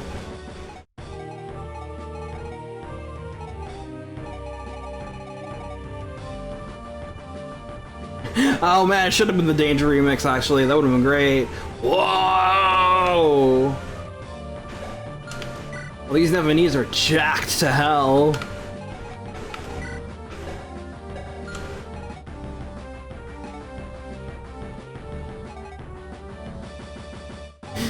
Play like FE5 vanilla, just rearrange until everyone you want is on the right side.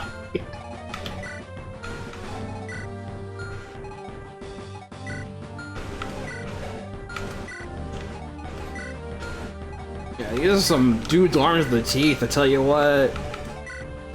Evil letter. Axe Reaver. Sword Reaver.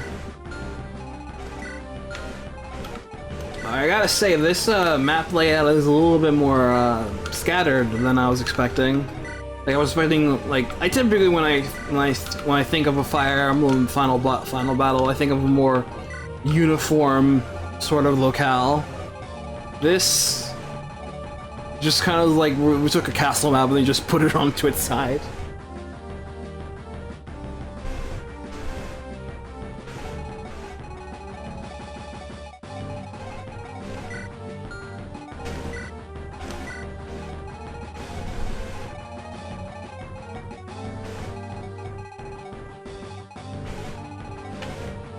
Okay. So, Festan the Riot. A conflicted man. Oh yeah, naturally he'd be a Baron too. I think that would have been fitting. Nullify his pursuit. 6 authority.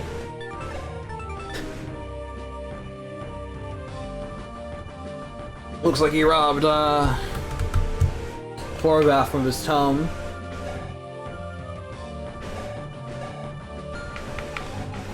And his long-standing partner, Fredericks, feels remorse for his past actions. He also has Nullify. He's got a Brave Sword. He moves. Okay.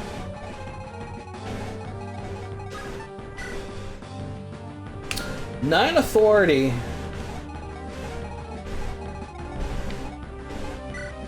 I mean, we've got 8 on our side, so we balance it out mostly. Oh yeah, Lori has some, of course. She's got 2, and Susanna has 1. So yeah, we got 8. Got 8. That's almost. I think that's almost as much as how much you can have legitimately in FE5 if you decide to pick Sias Sad. Because I think the max in there you can have is 9.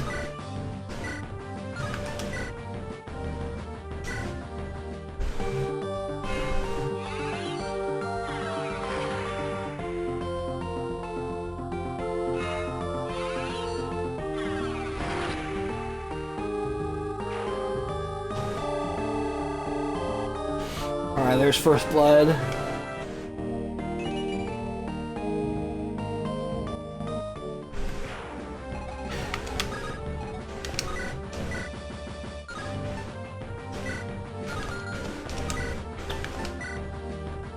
Oh god!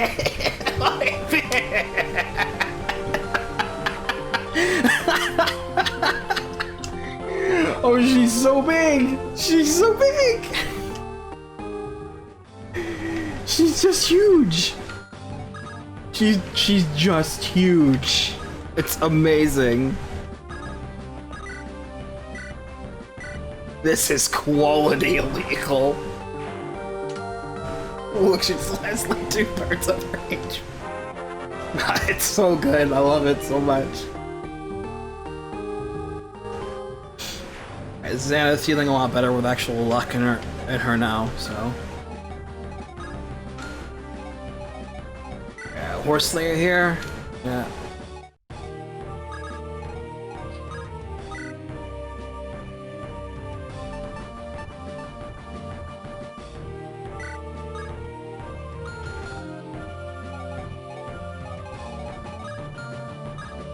Oh, I can actually shove up Lori once. That'll do her. Okay, I do have one complaint to make on this map right now out of the gate. This is the final chapter.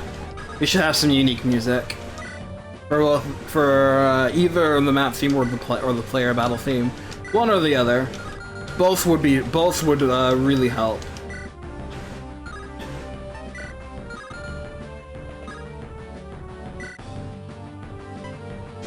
Chicken.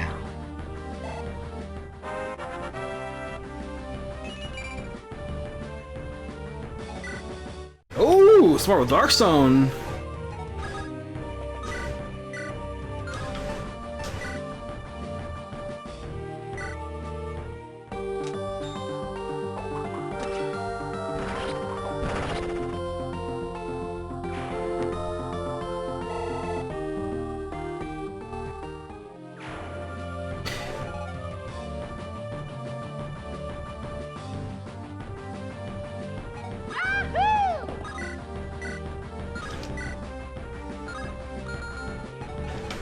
I feel the same way about FE9, but not FE5, Matt, because Leaf's theme, in particular, only plays like a few times throughout the entire game, and honestly, it has enough energy that it could pass for a final chapter theme, so...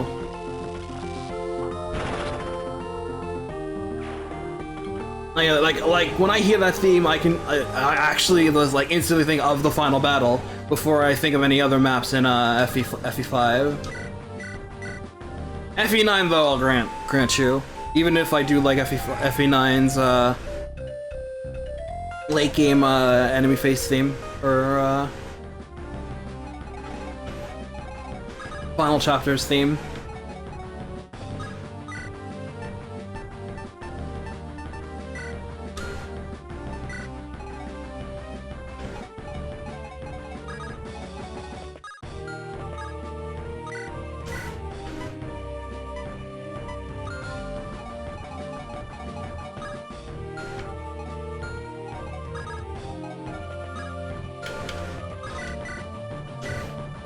This guy.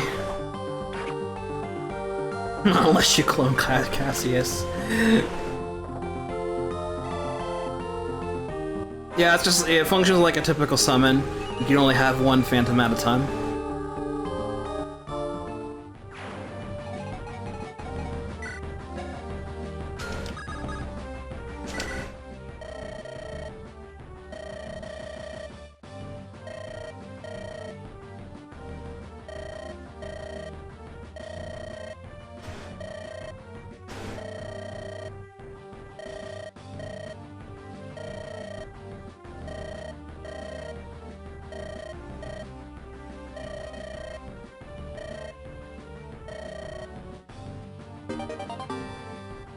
Oh yeah, love Ashnard's battle theme.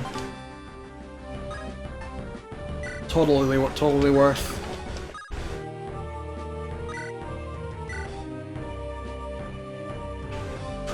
It's not worth it.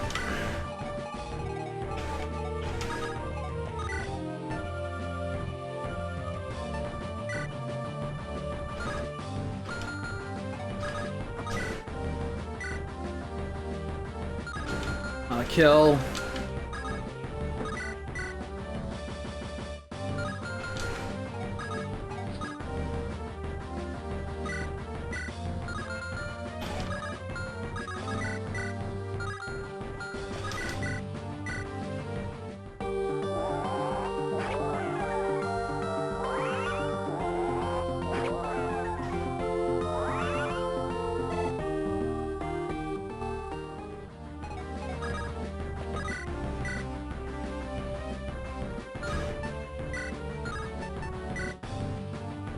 What's mean?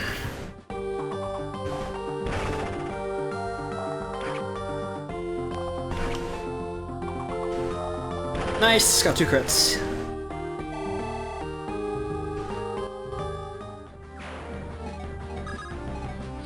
And with these generals front and center.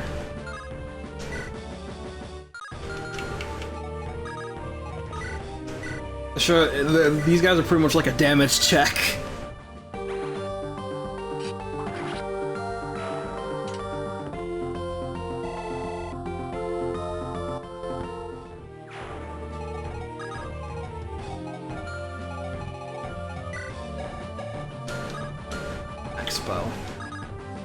I think we need it. Need to worry about that. Lance.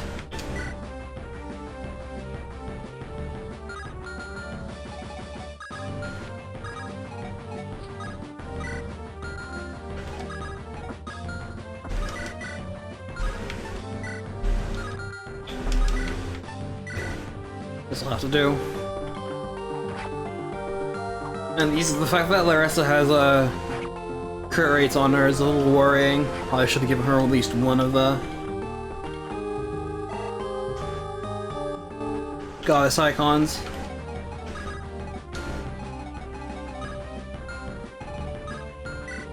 Swear or Silver Axe.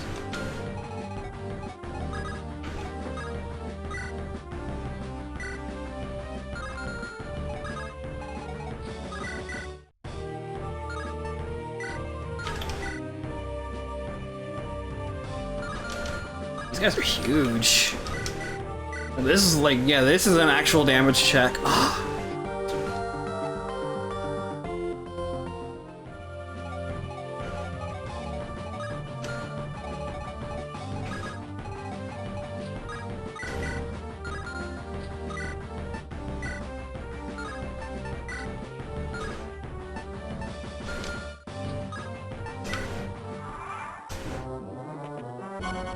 Oh, we got a unique enemy face theme at least.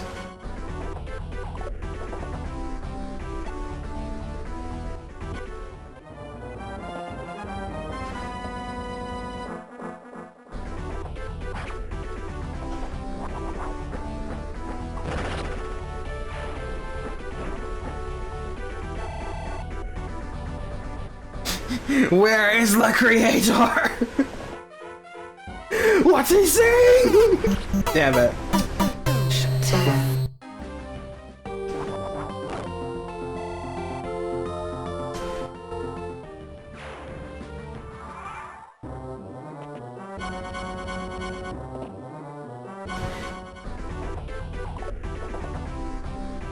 Ah, so this is the Vision Quest team. I'm going to crush you!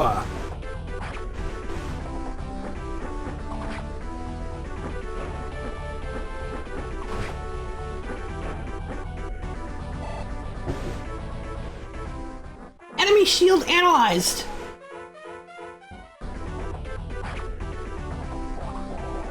Do it!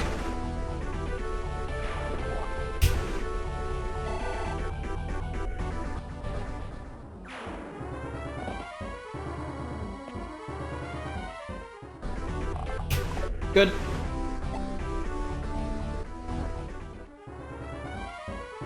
Yeah, these guys running around with max strength is intense.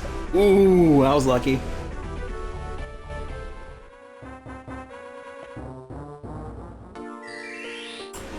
That's bad. That's real bad.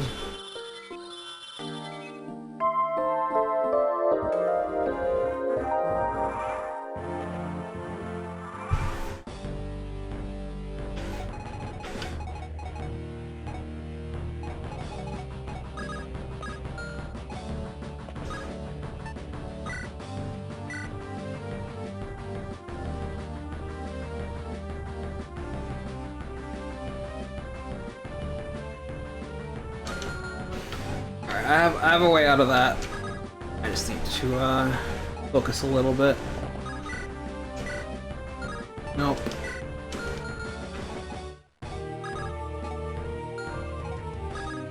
Yo, these guys are intense! Like, what the hell, guys? They just suddenly down, like, I guess they knew the secret shop too and just down like 1,000,000 energy rings. Because now these guys are coming out of the woodworks with bulging muscles.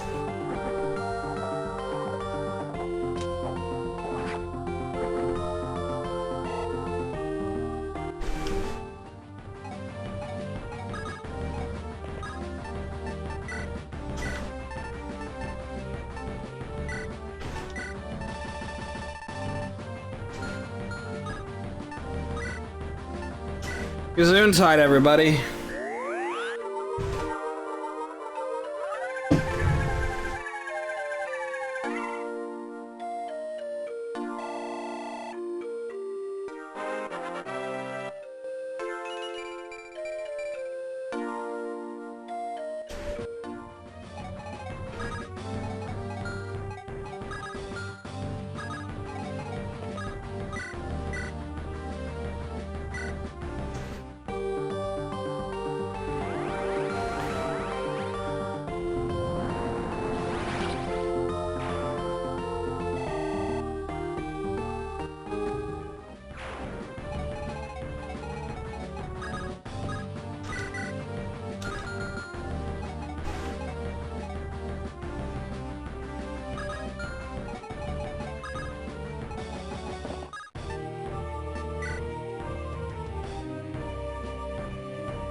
Zap him.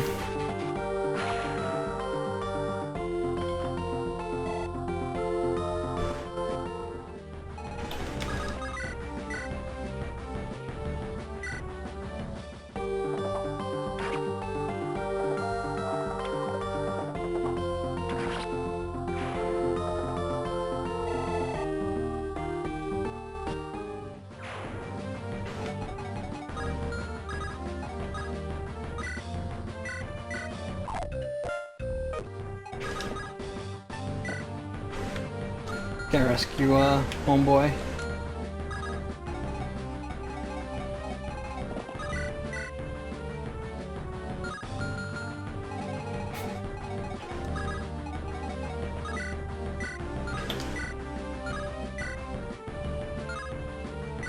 They're so strong.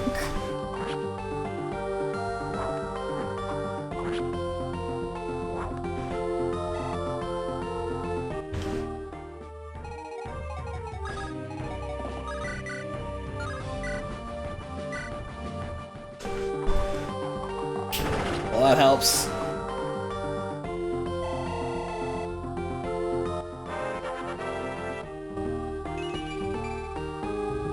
Rub the Forager skill, by the way. No more natural ground to work with, so Kasuma's kind of had to lick her wounds herself.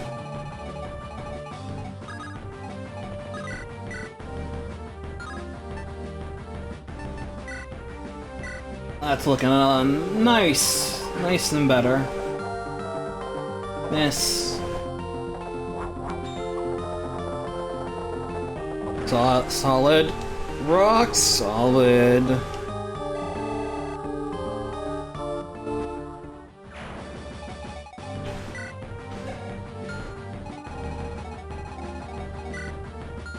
That guy's asleep. Guess you can probably get it in his range next turn. But there's so much carnage. Carnage!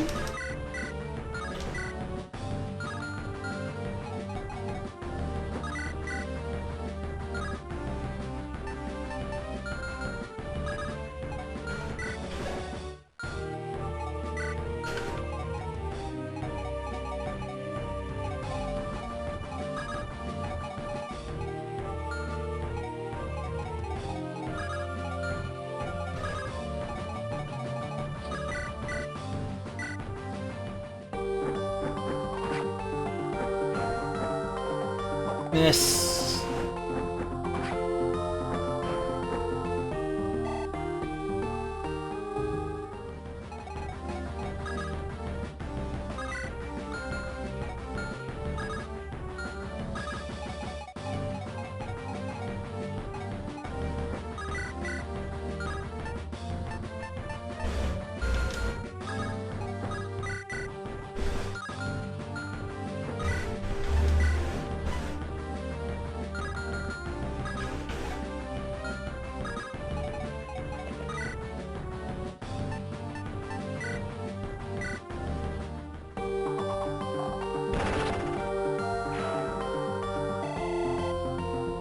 We'll see when you make it happen.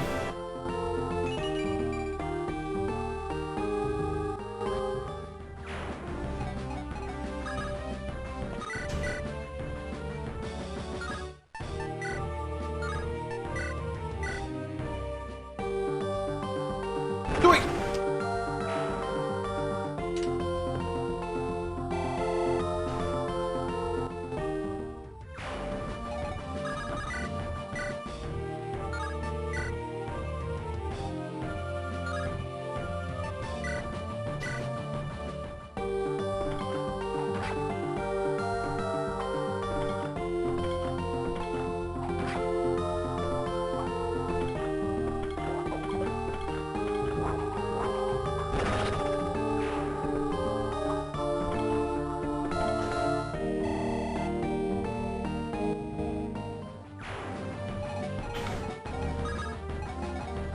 Staff range is only there. Anyone any of the magic users have staff saves? No. No. No. No, just that one looks like. Okay, so really just that guy then. Okay.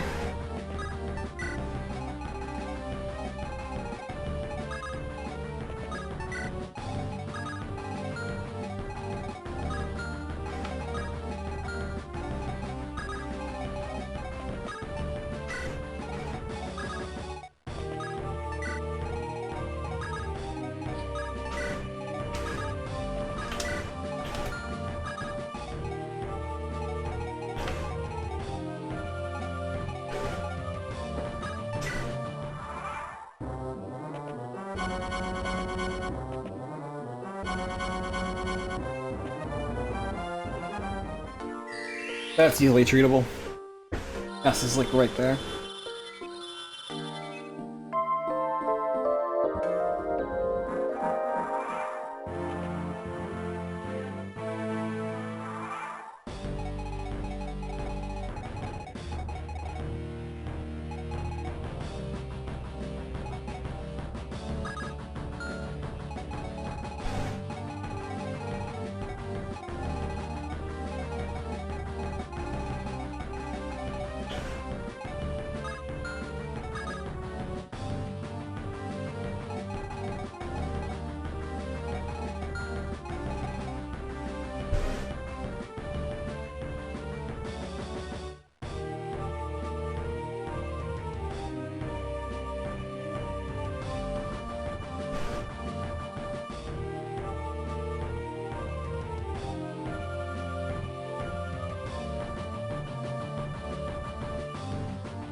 Who said he had to play the music loud? Using heal pal. Actually, you know what? I think I got something. All the music that Duck sent me, and Mel found with that channel that we found a couple of months ago. I think I can do this.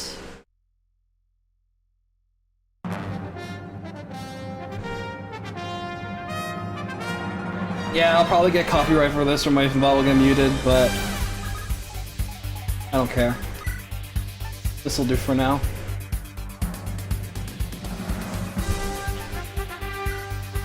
Yeah, there you go. Duck would react to this. Absolutely.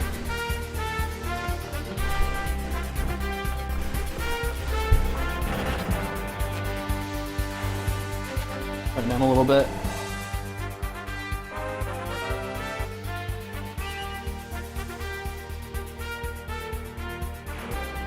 Should Ryu's theme be here?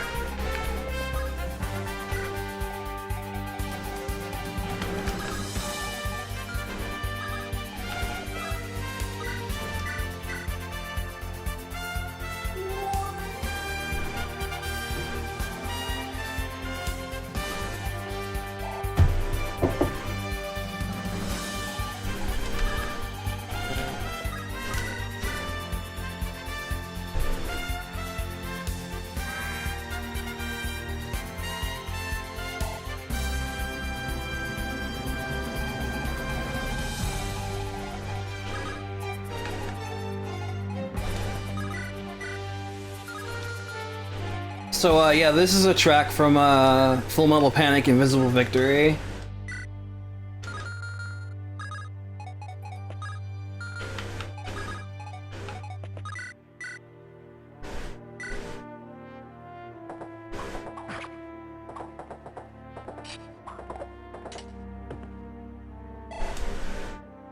Theme of Gunhauser mode.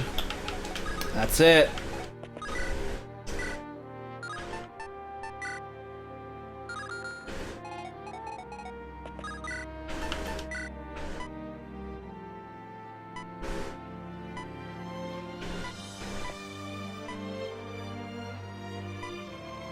Let's in the ranks a little bit.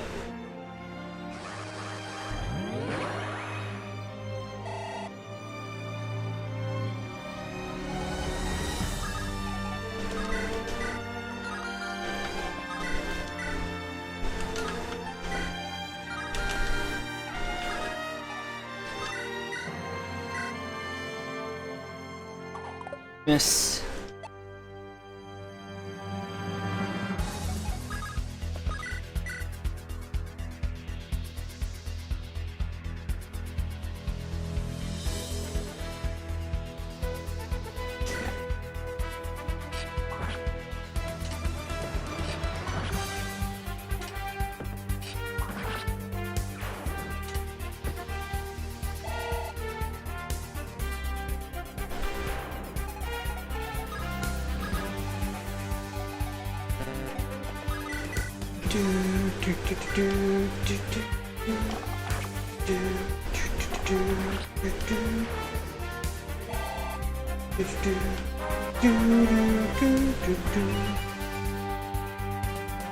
More stats.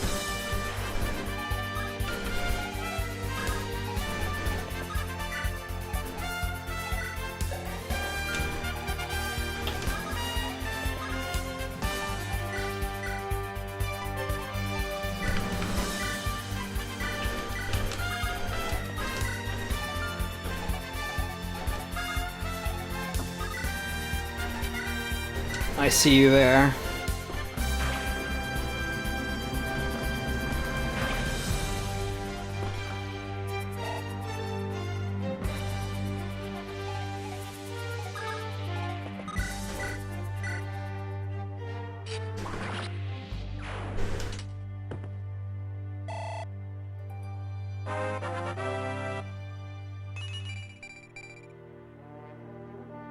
Double-digit res finally.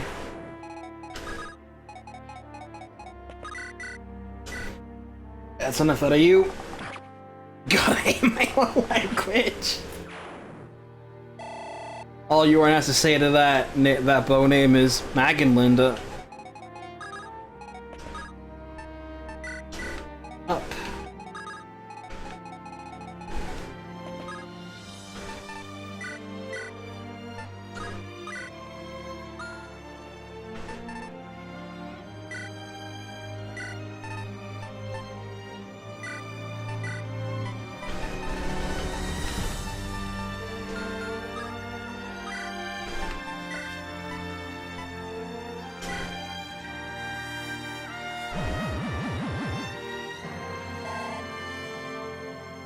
Rule of cool. You know it, you know it.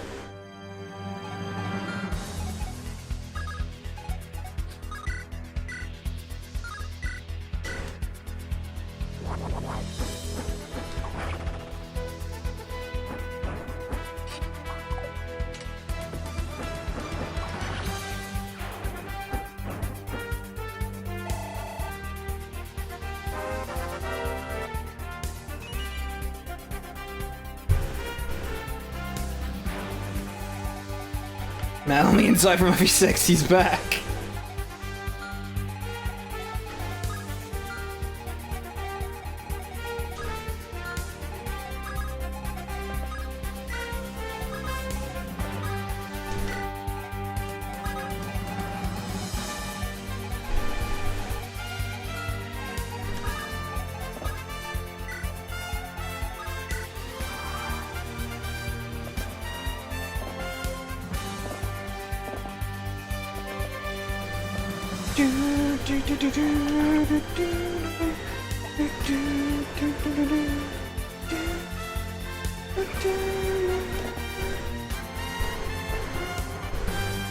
Go, my son.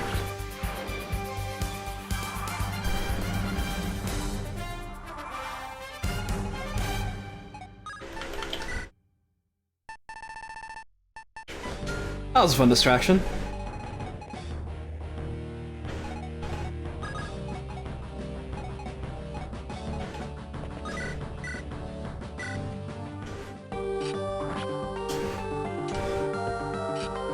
I really do enjoy Full Packs OST. When the battles get going, though, they put some real bangers out. I tell you what.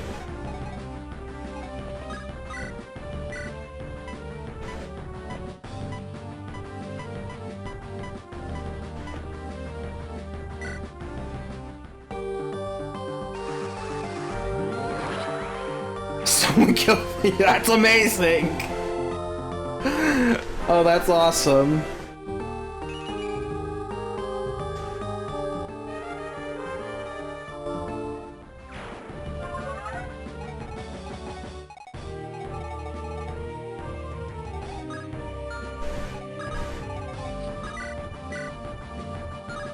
You would turn against me even now. You would oppose me as well. So be it.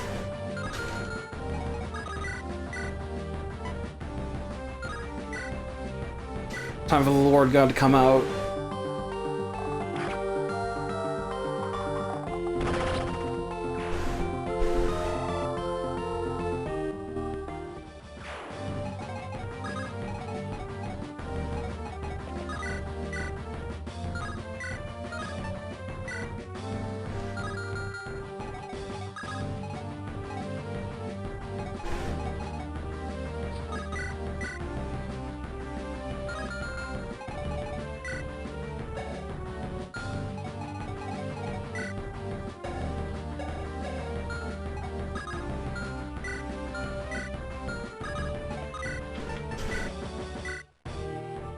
This dude's got like forever accuracy, Jesus, or forever evasion.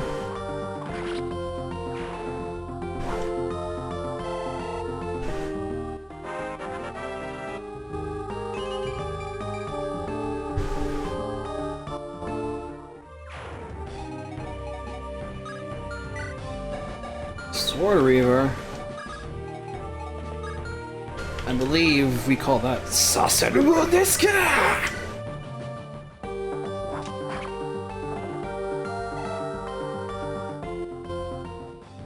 Yeah, I don't feel guilty about giving these guys a stat boost just because I feel like without them they'd be getting crushed right now.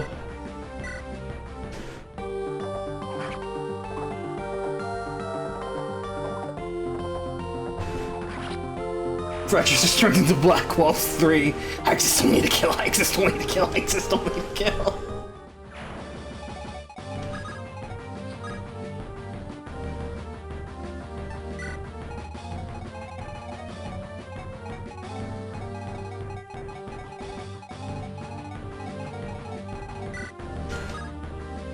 Another homeboy with a Sky Piercer. Or, Fuel Letter, Silver Lance. Getting a little crowded here.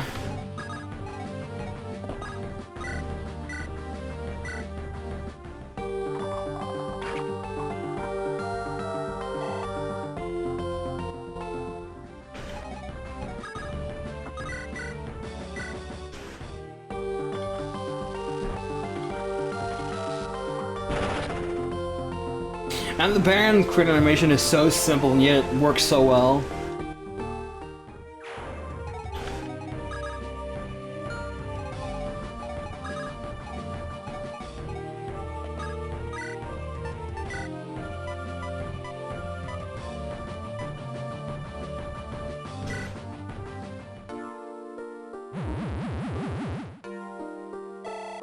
Let's get another one.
Alright. Let's see how this turns. Good.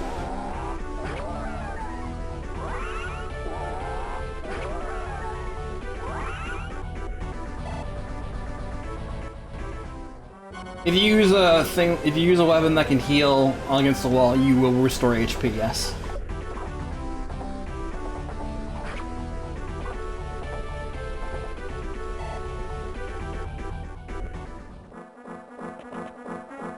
Just suck all the nutrients from the wall.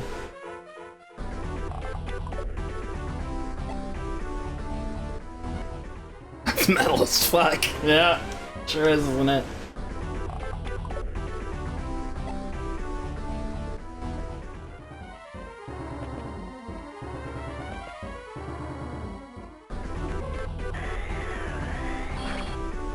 I'm sustained by bricks.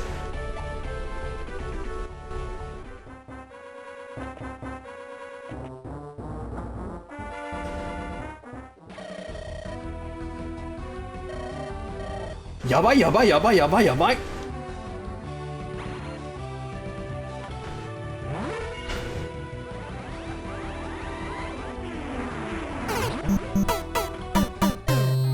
He just walked up, and I smashed. Okay, going after S-Fear.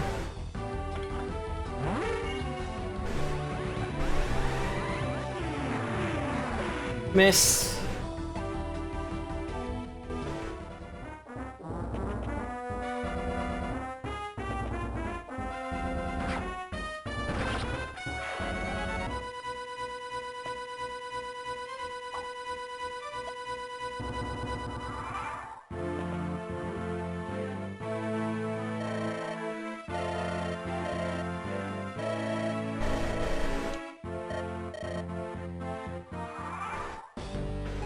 He's wasting no time. This is what, turn 5, and he's already charging at you? Yeah.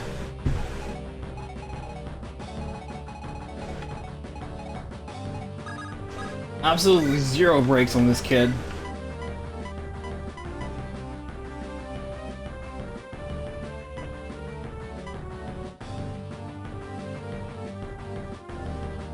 What's mean?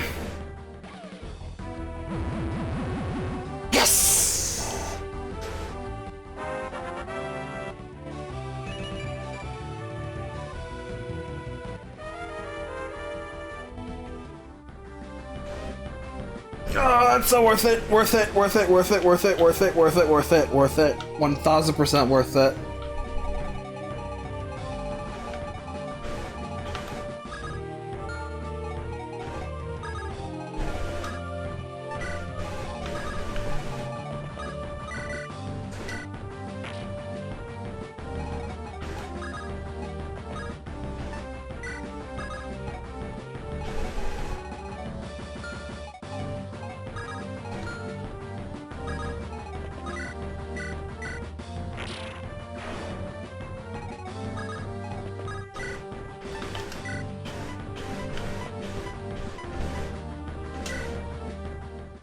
How's it going?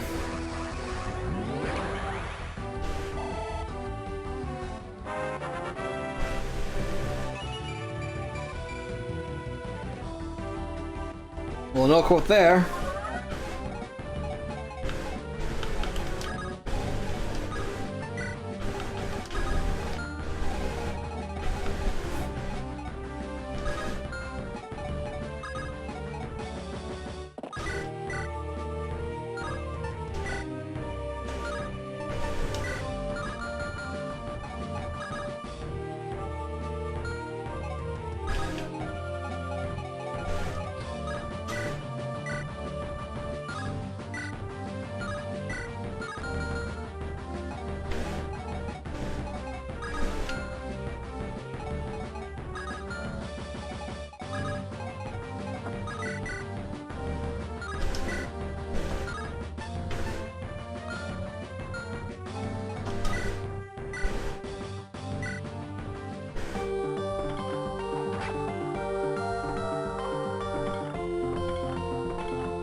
Damn.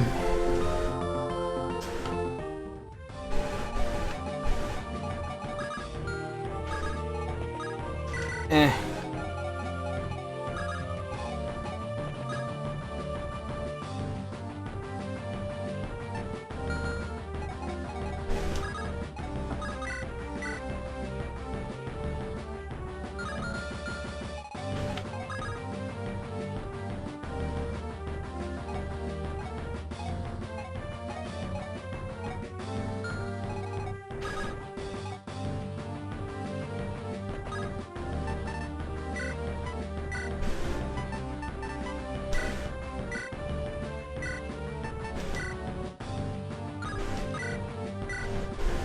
Nice.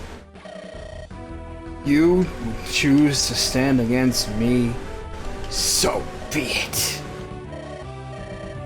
Powering would actually be good here, yeah.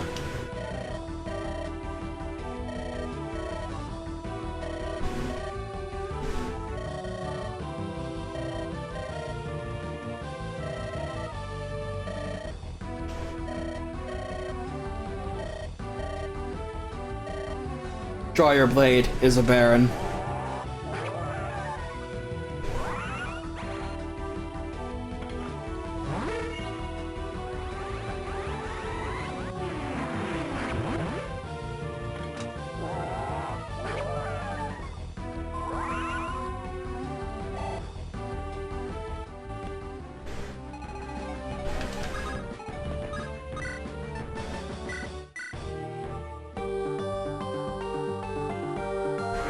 Storch never treated anyone in his life.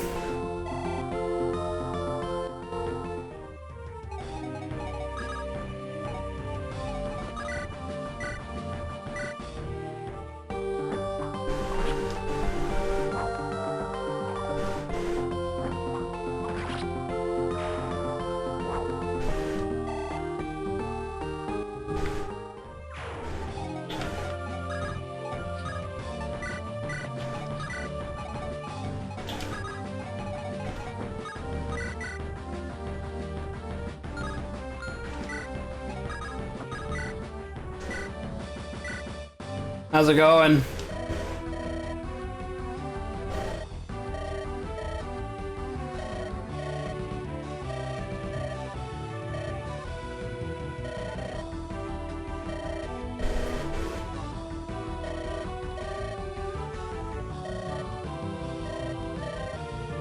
SR point achieved.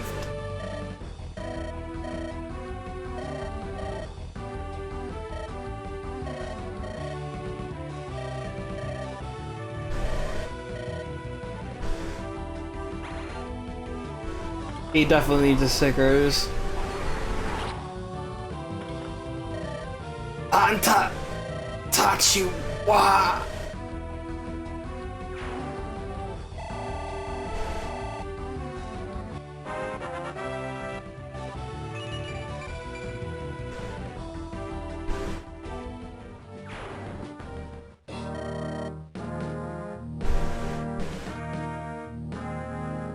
And thus, it is over. Endgame X coming eventually.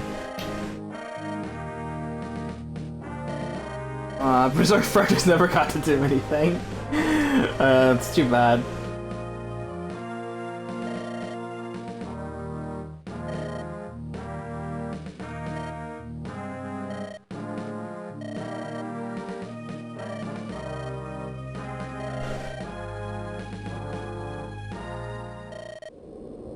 And so he lies, dead.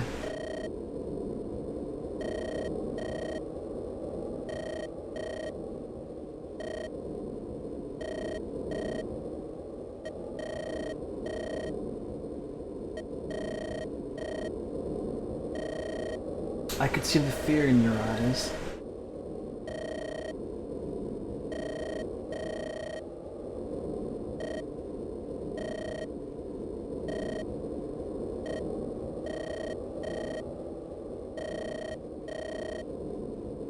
An epic climax if ever there was. Oh, he's so full of shit.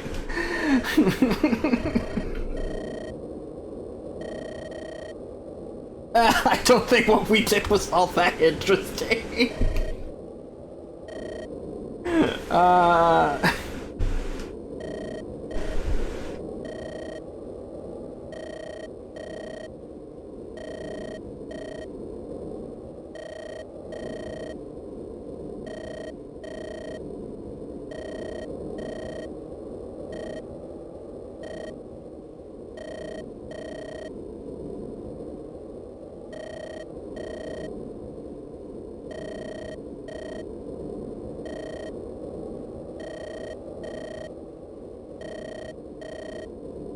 Lord Storchinsky!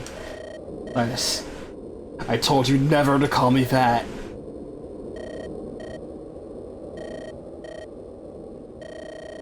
I sound like a hapless dweeb! Never call me that again.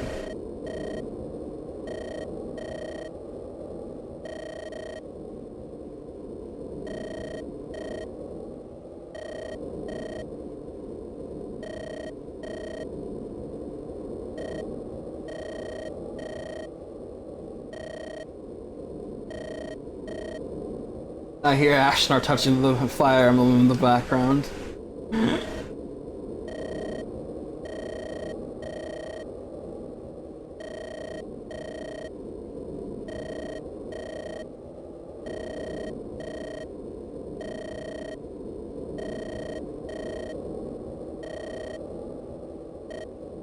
All he wants is a new shirt.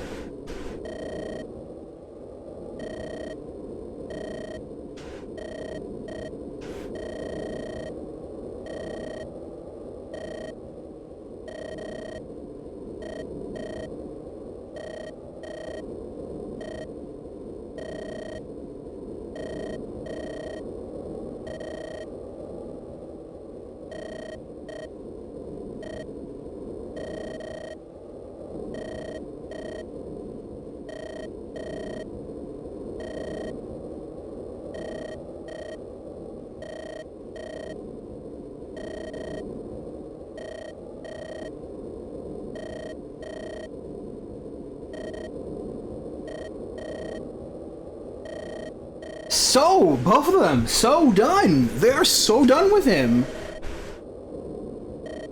You know, the more I see this, the more I'm opening up to myself to, I'm enjoying that this is actually an anticlimax.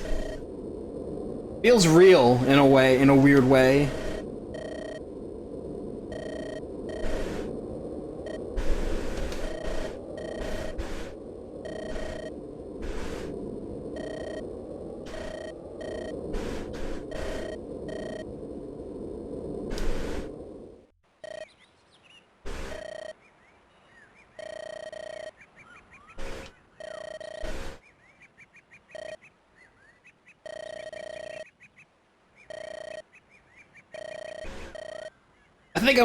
I think I'm more accepting to this sort of thing because I have it written down for how I've got it right now for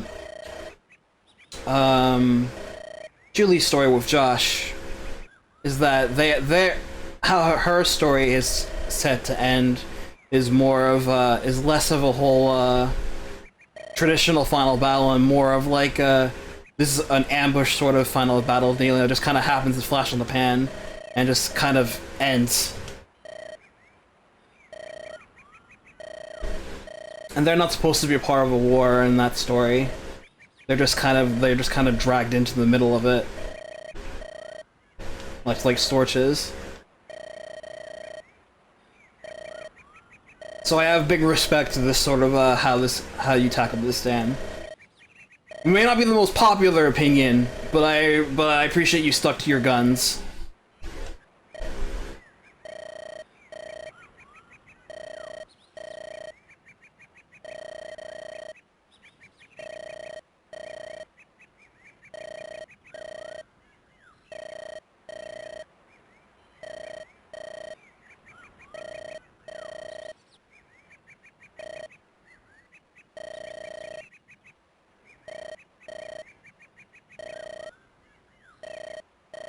Well, now I see why you were looking forward to my opinion of how I would react to the ending.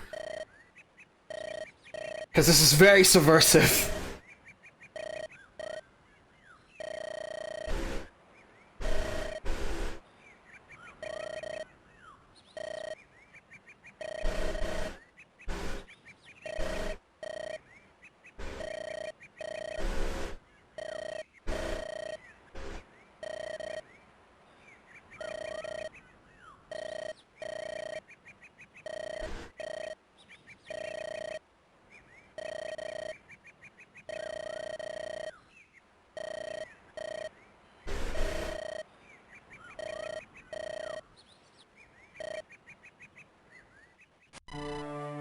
And so ends the war.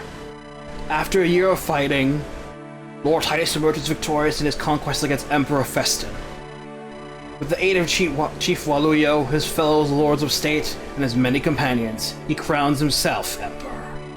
With Lord Dar and Lord Alexander dead, he carves up their territories to Lord Lory of Offenloch and the newly crowned Sigrid of Lomsk in order to win approval as emperor. Emperor Titus quickly signs a peace treaty with Chief Waluyo, who returns home a hero and ascends to a new post, as head of foreign relations for Kuchin, as he pushes to modernize their government and way of life. Emperor Titus promises to rebuild the land and focus on reparations to the areas most affected by the war, including families that were separated by Festan's jailing practices. Although Helga has left him, others from Belaro stay on, and a new imperial army emerges. Emperor Titus offers Storch a position of great import, including the throne of Belaro, which he promptly rejects. Storch, doing more than he set out to do, eagerly begins his long journey home.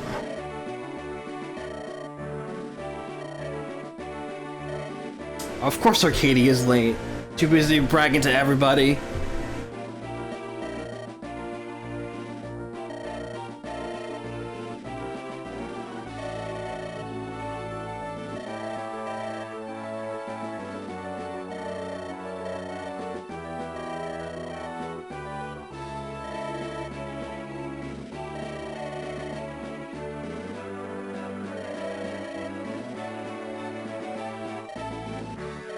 Storch gets to return to his friend zone, Larissa.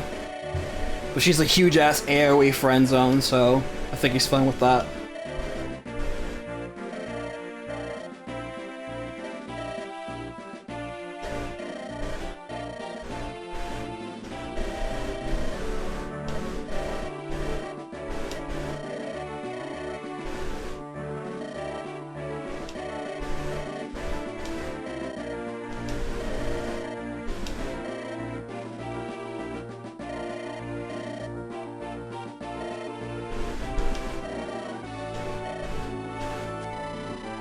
The journey was long, but largely uneventful. As the Belarans neared their homes, the scent of the ocean breeze filled their noses, and eased their weary spirits. On the final evening of their journey, Storch and Esphere engage in a conversation. Hey Team Mom. What you have for us now? We're about to pull this story out.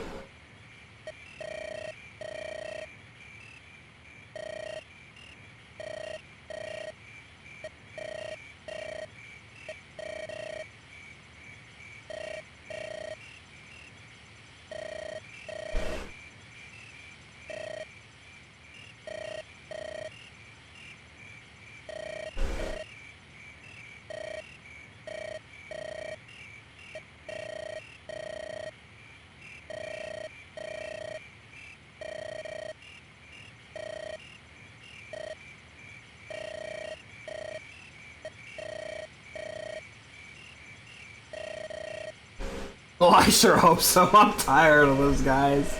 Well, besides Cassius, he was nice. Cassius, clutch. Massive clutch.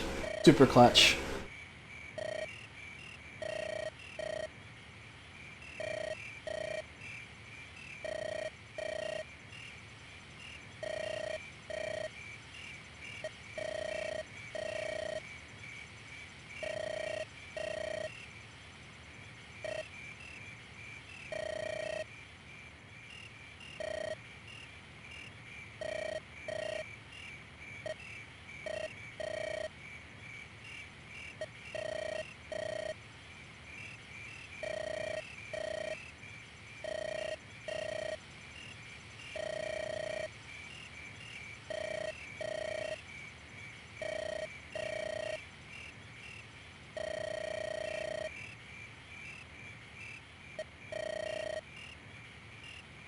Arcade's super getting into it.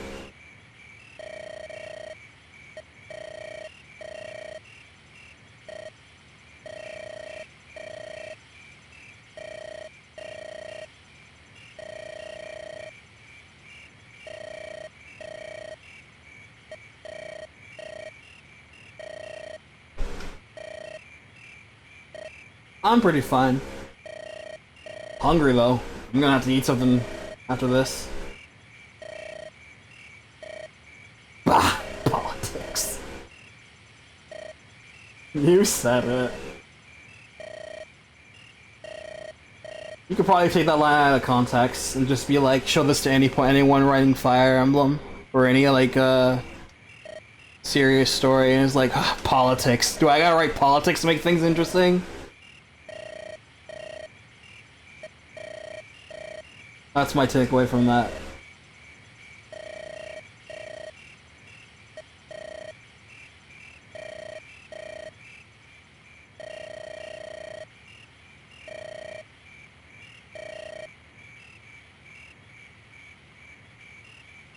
I'm trying to think of an instance of Super Robot Wars where it's like this sort of thing where you can just go for the final boss and ignore everyone else. Hard coming to OG2 GBA version OG2, the secret final boss against Stern Register. That's the one. You can ignore the enemies, but doing so is to your own detriment since they're charging towards Earth. But you can just rush the final boss.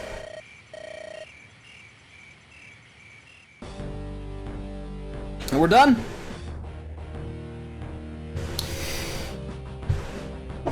Ladies, gentlemen, and others.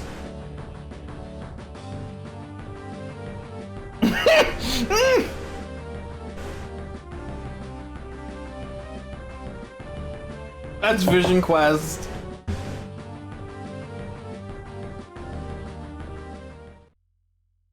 That's Vision Quest. Smoke weed every day. Smoke weed every day. Smoke. And yeah, that was definitely the case with Vindel and A Portable. You have 10 turns to fight him, and there's literally like so many other people.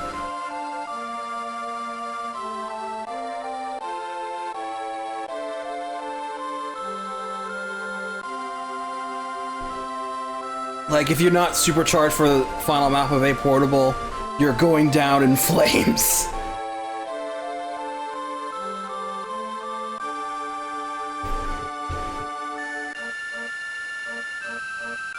So yeah,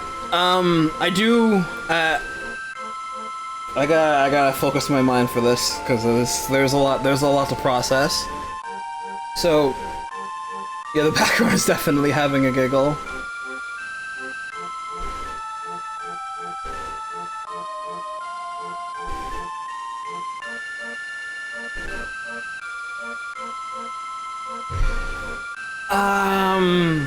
So yeah, the map was shorter than I was expecting. A lot shorter.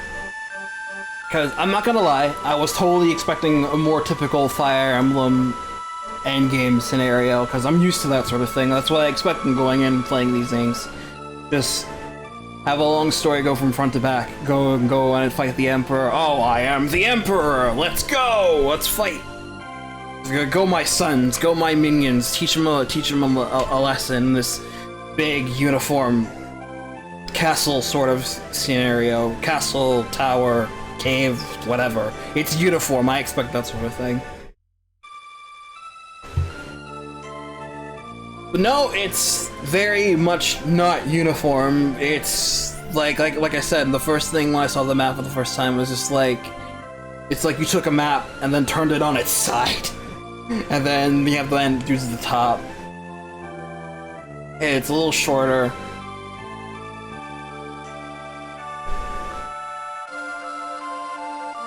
And then the enemies are very strong, at least. Like, they're like huge. Like, they're jacked. Ripped. They definitely felt like big, huge. But yeah, with the sudden realization that Festan is not the true emperor or the heir to the throne, but rather just an imposter who took it from someone else and happened to pass him off as him. And then you're like, yeah, he's just a guy. He learned well, was well read and shit. And then he's just kind of like, he drops, and then Frederick is just like, I mean, you know, that's a good way to put it, Matt. He's just another take on Peleus. That's a pretty good way to put it, actually. Not the real heir is kind of a jobber bitch. Alternate reality Peleus.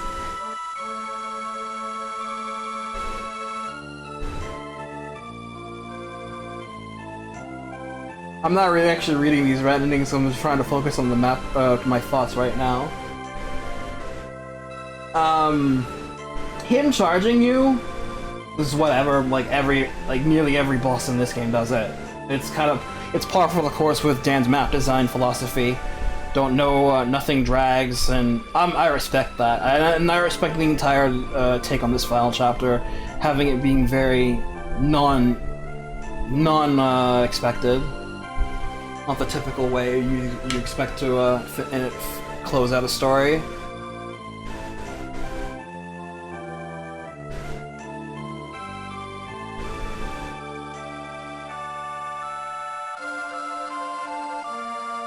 I will have to say like two things about how the ending goes, or one about the map itself and one about the ending.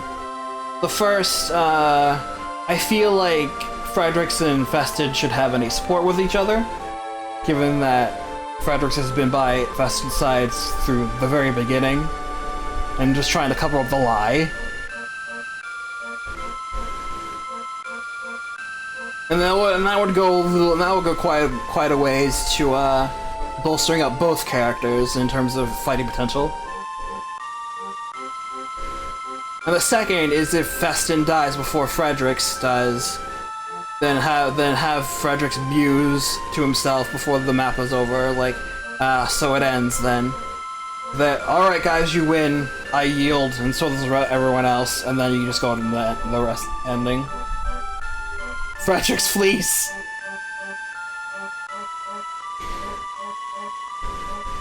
And that's it, you can just have the rest from there.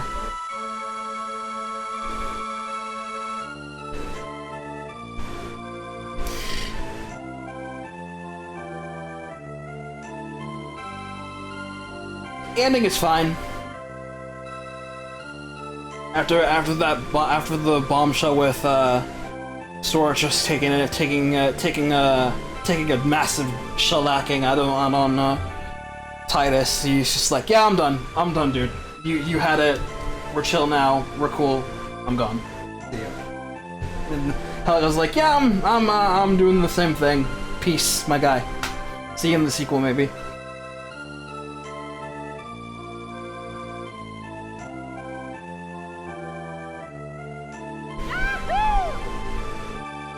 The final battle should have been Storch versus Titus, and you picked the ending.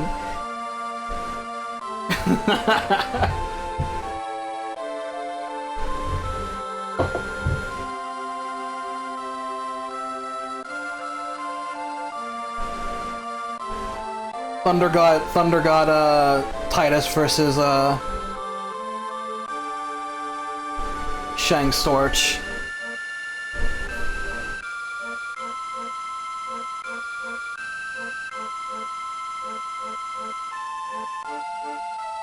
Cornman Storch. Storch the people's champ. I don't really have much else to say about the final battle.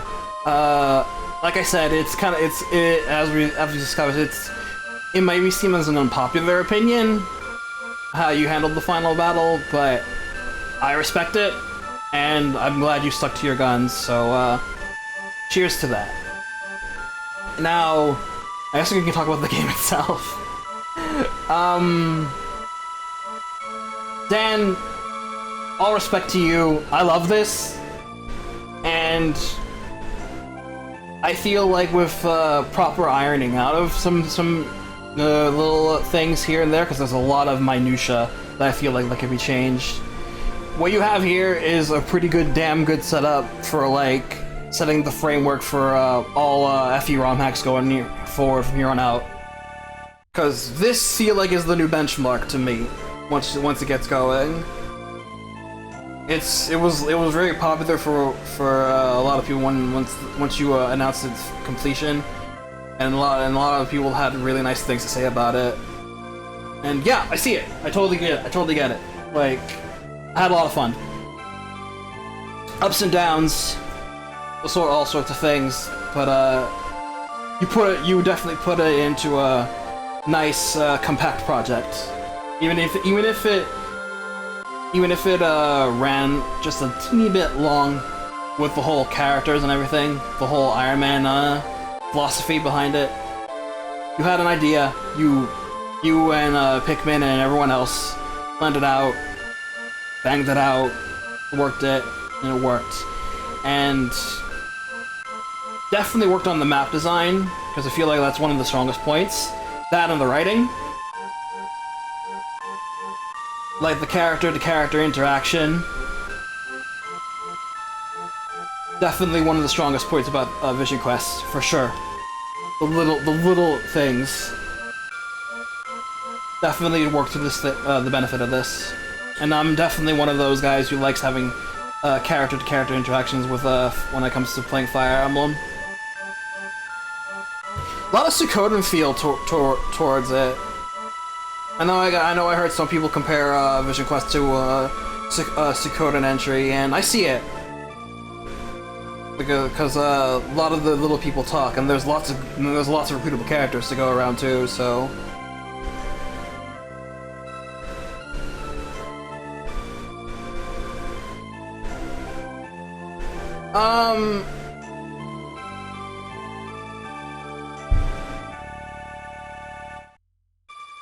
Oh, I'm sure you'll get a massive kick out of Succoden, Dan. It's really fun. Depends on which ones though, but they're all pretty good at least, minimum.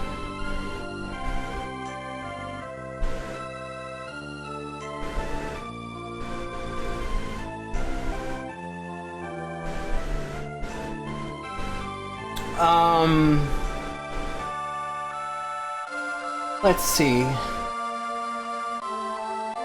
I liked part 1 the most because I felt the most concise.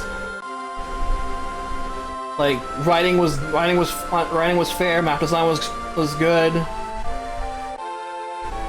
The overarching plot of the story of part 1 was good. It just felt right. It just felt like a nice full package, part 1. Part 2 had a lot of interesting map design and very strong writing, but ended on a kind of a big anticlimax, which I feel like was more damning than how this part ends.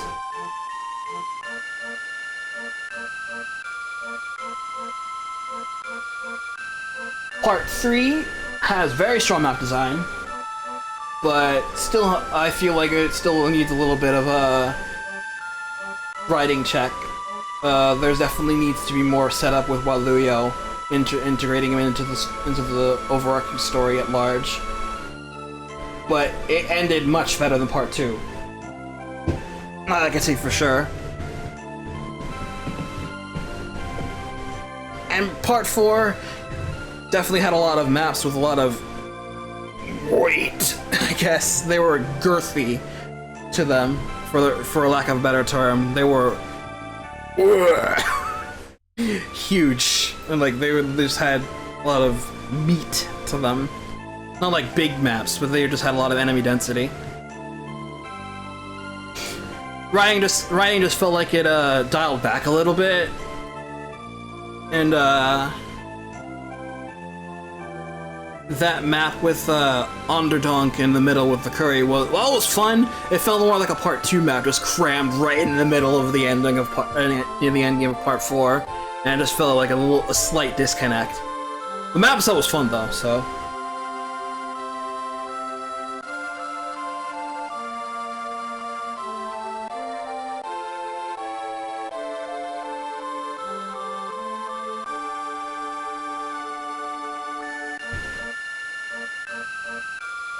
I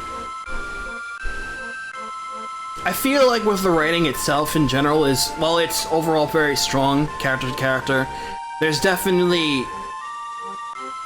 there needs to be some, more of, how do I say less with more? Or say more with less? Because I know I had this problem with Sacred Dawn as well. I definitely had the words thing going on, and I didn't have much of an editor. And by the time I did have editing, or like Cal, and whatever, I lost interest, so...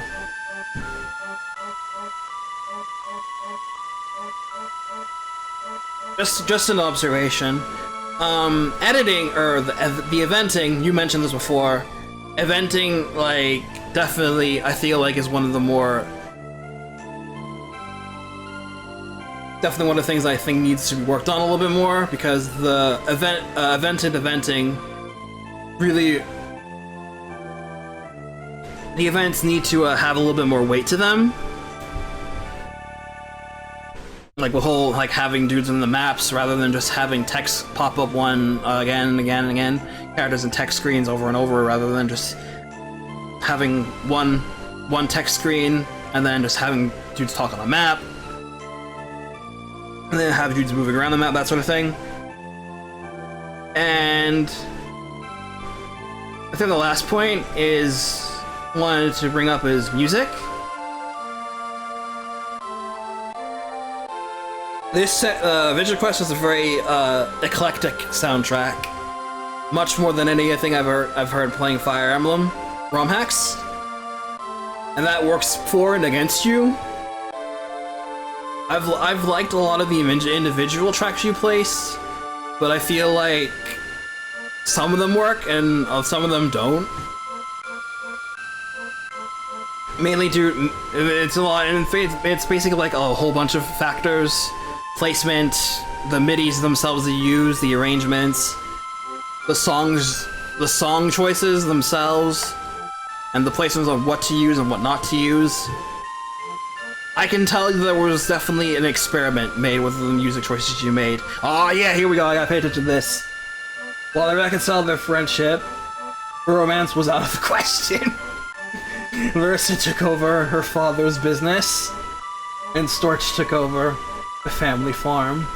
The two remain cordial. Yeah, let's go. Platonic life partners, let's go. Helga left Titus shortly after he was crowned emperor. Titus wrote Helga numerous times asking for forgiveness, but she never replied. Titus forever felt guilty and insecure. Get fucked! Get massively dunked on. Mexico is called Speedwings. Oh, that's great.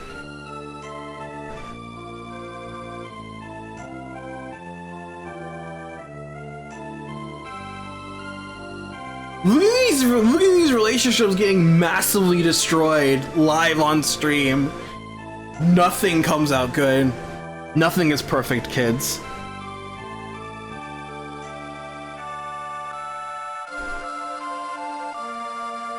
There we go. There we go. We got a good ending out of this. Here we go. The true couple. Let's do it.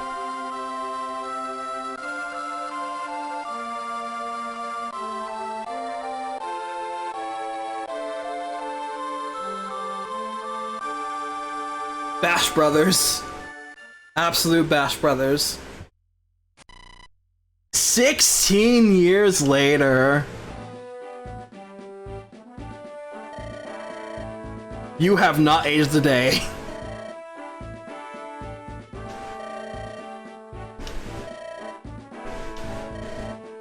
He looks exactly the same.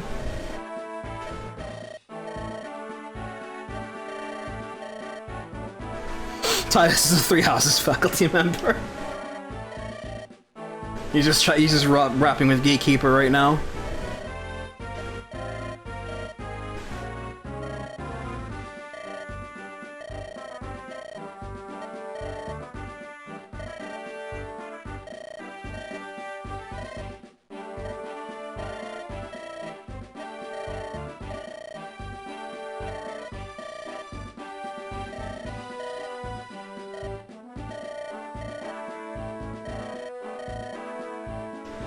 There'd be a new mug here, but there's really no more room in the ROM. Ah, so the Grossberg scenario.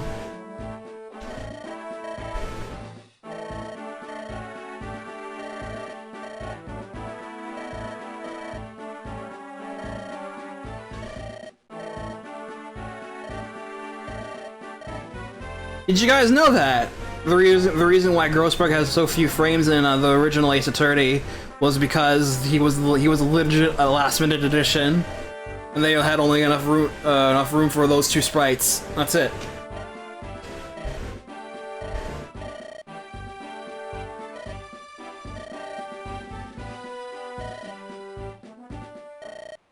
This report.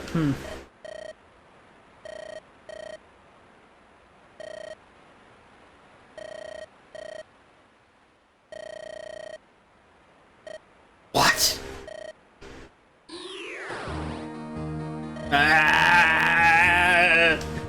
Horvath!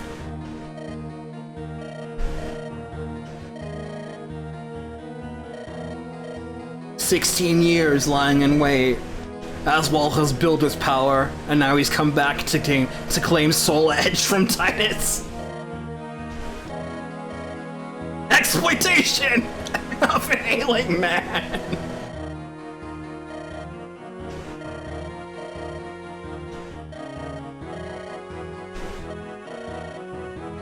He must become Nightmare.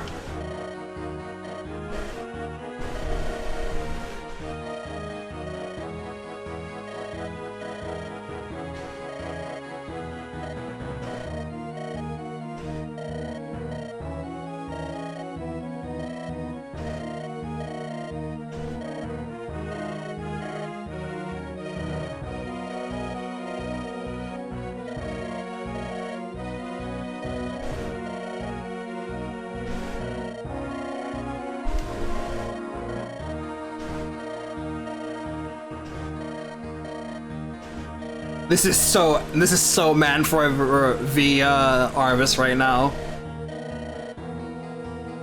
Playing him along, stringing him.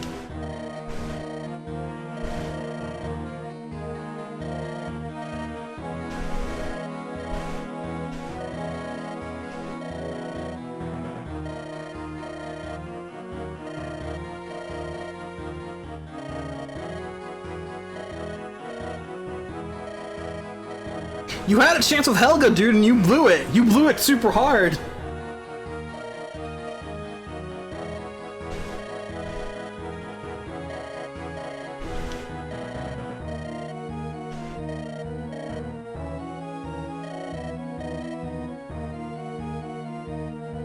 That'd do it. That'd do it.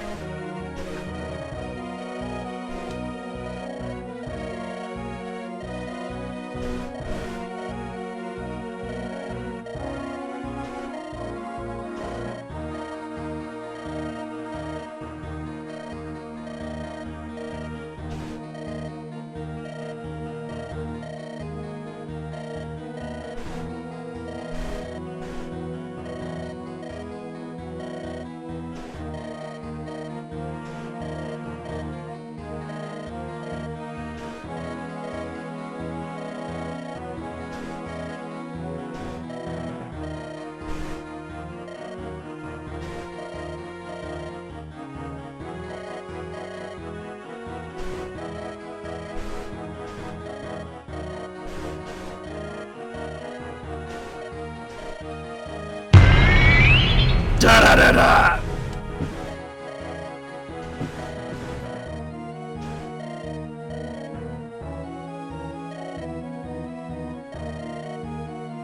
Oh, that's so good. Ooh, that's so good. Ooh, no, I get it. I pieced it together. That was definitely, it makes sense in my head. Esther definitely had a rap. She had eyes on Titus, and she always acted a little funny around him.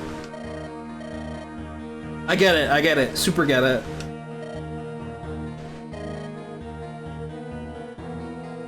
Oh!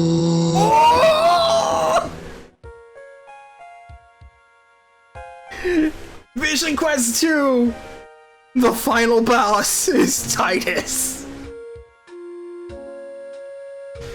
Oh, it's so good. Oh, it's so good.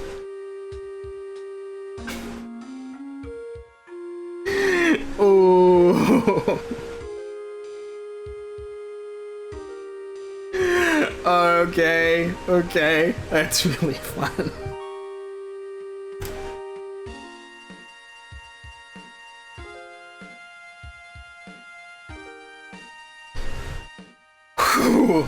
Ooh, that was a slap in the face.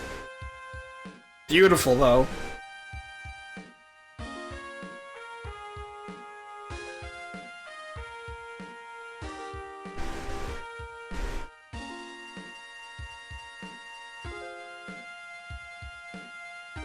Thank you for playing.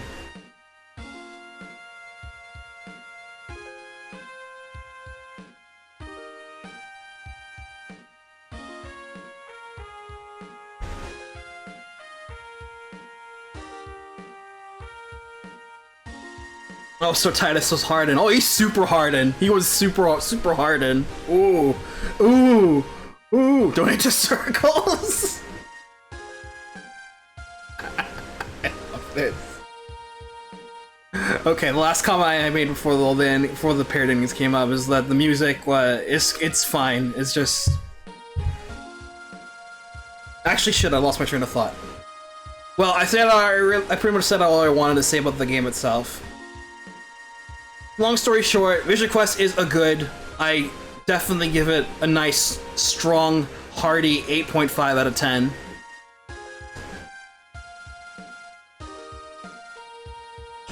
Short of a 9 because there were so many little small minutia that need fixing. And if those were fixed, they would easily be a 9.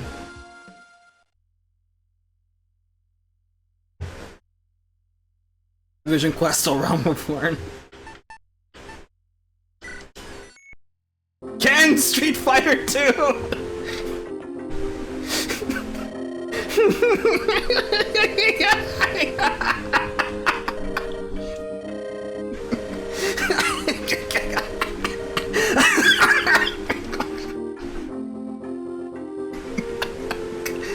Oh fuck! Oh fuck! I was not expecting that! Jesus!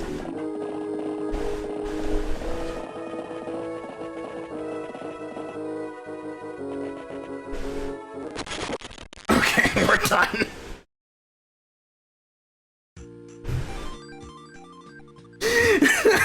That's perfect. Holy shit, holy shit. Fuck.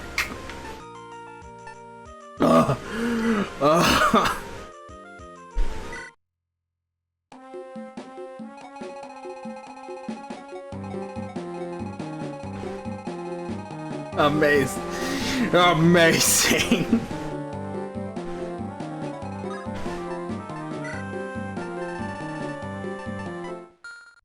Alright, time for final thoughts regarding the characters. Let me pick a nice slow theme.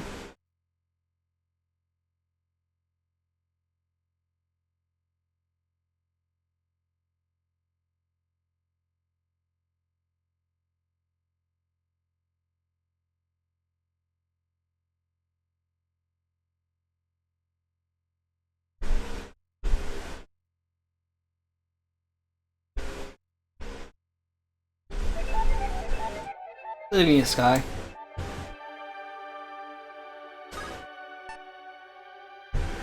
That'll do. That'll do for now.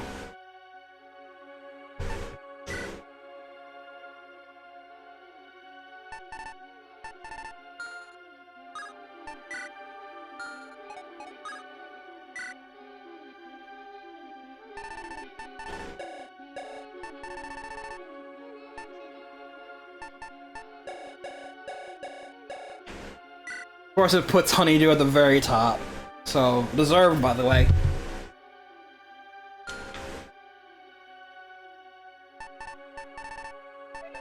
Alright, I'll start with the main characters first, and I'll start from Honeydew bottom. Alright. Alright, Storch. Storch, really liked him. As a unit, he was pretty solid all around. I like him that he had access to axes. Unlike Vance. Vance is like the closest comparison I got to him. Like, he's just Vance's brother. Like, legit, he's just Vance's brother. Separated at birth. He's a lot of fun. Generally, like his interactions, just like, he's just a humble brag, like, raw mix that Steven just so eloquently put. His precision S-strike with, Titus was very fun. Had the right moment, just like, got it. Ike almost definitely the aim and the foil. Well, you succeeded, dude. So, you definitely got that. Foil and, like, he's like tin foil to Titus. I also like his interactions with most of the characters. And I really liked his dynamic with Larissa. I appreciate the... As much as I wanted to for him to put a ring on it, I like the fact that you put them as friends instead. That's good. Big respect to that. Oh, that's the doorbell. I'm gonna have to go get that. I'll be right back. Alright, so yeah, unit-wise, otherwise, Storch was pretty fun. I like that he gained more res than def for me, and that worked, and he got huge luck, so he was pretty much always good. Titus. I found him to be very fun. Like, I could see him being very divisive amongst a lot of people, but I loved him. Like, he's bombastic, he's very theatrical. Love his dialogue.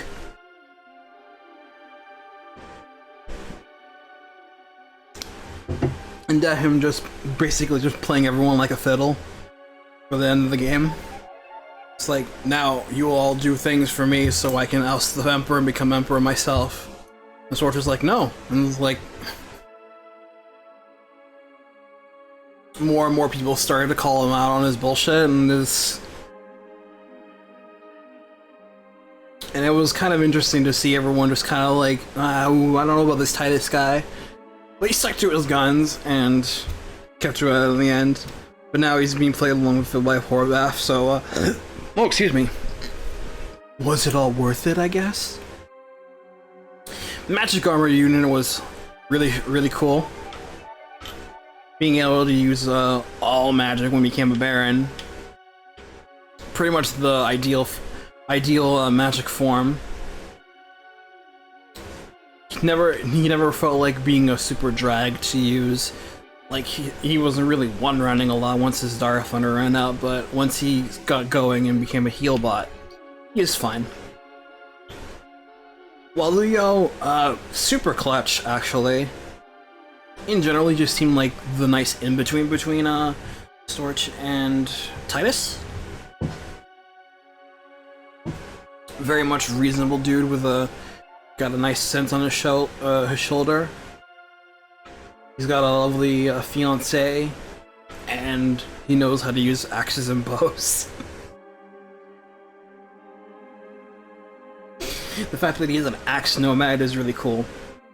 Like, he has savior, and he's just, despite not growing super well, not that he needs to, he was extremely useful. His support with Kata is very handy.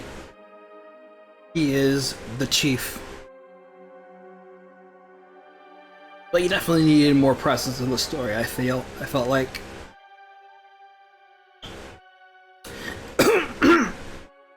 Oh shit, something went something went down the wrong pipe.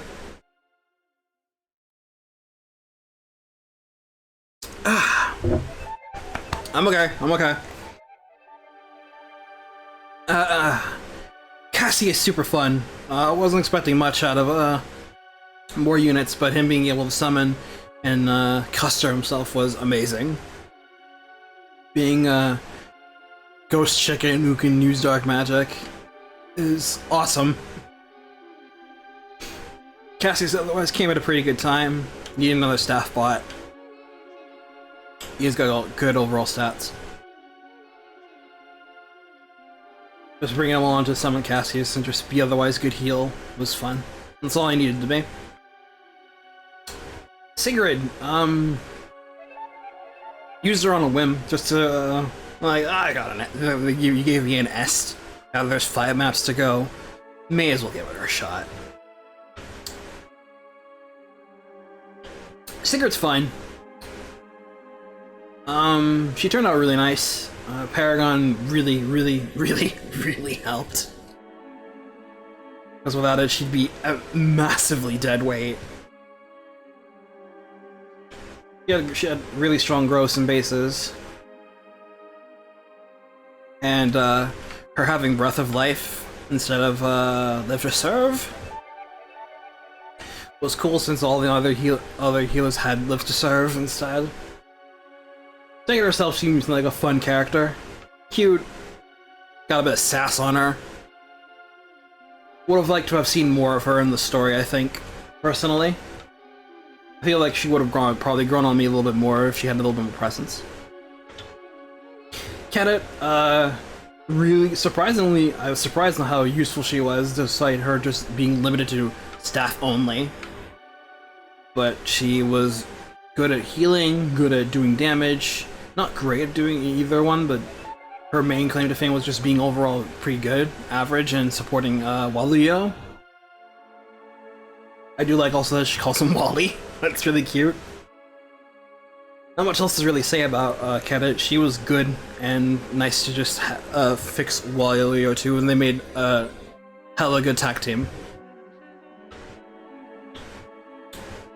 My queen. Good old Honeydew. Honeydew Melons. Under no uncertain terms, Honeydew, probably my favorite character in this. She is cute, she's a big dork. Farm girl, axe fighter, becomes an axe hero. She has the hill, she's got good stats, she's fast as fuck. She's cute. Like, you could just inject her into my veins. Honeydew's so fun. And like she even had a guidance onto herself regarding the chickens. I really liked her, and I really liked her conversation with Cashew. They were the contract. Esphere, probably second favorite character after Honeydew. Cool, really cool character. Thief Mom is like massive utility. She was very fast, stole a lot of goods from me. Had a lot of utility out of her. Liked her dynamic with Storch. That was the doorbell. That was very loud.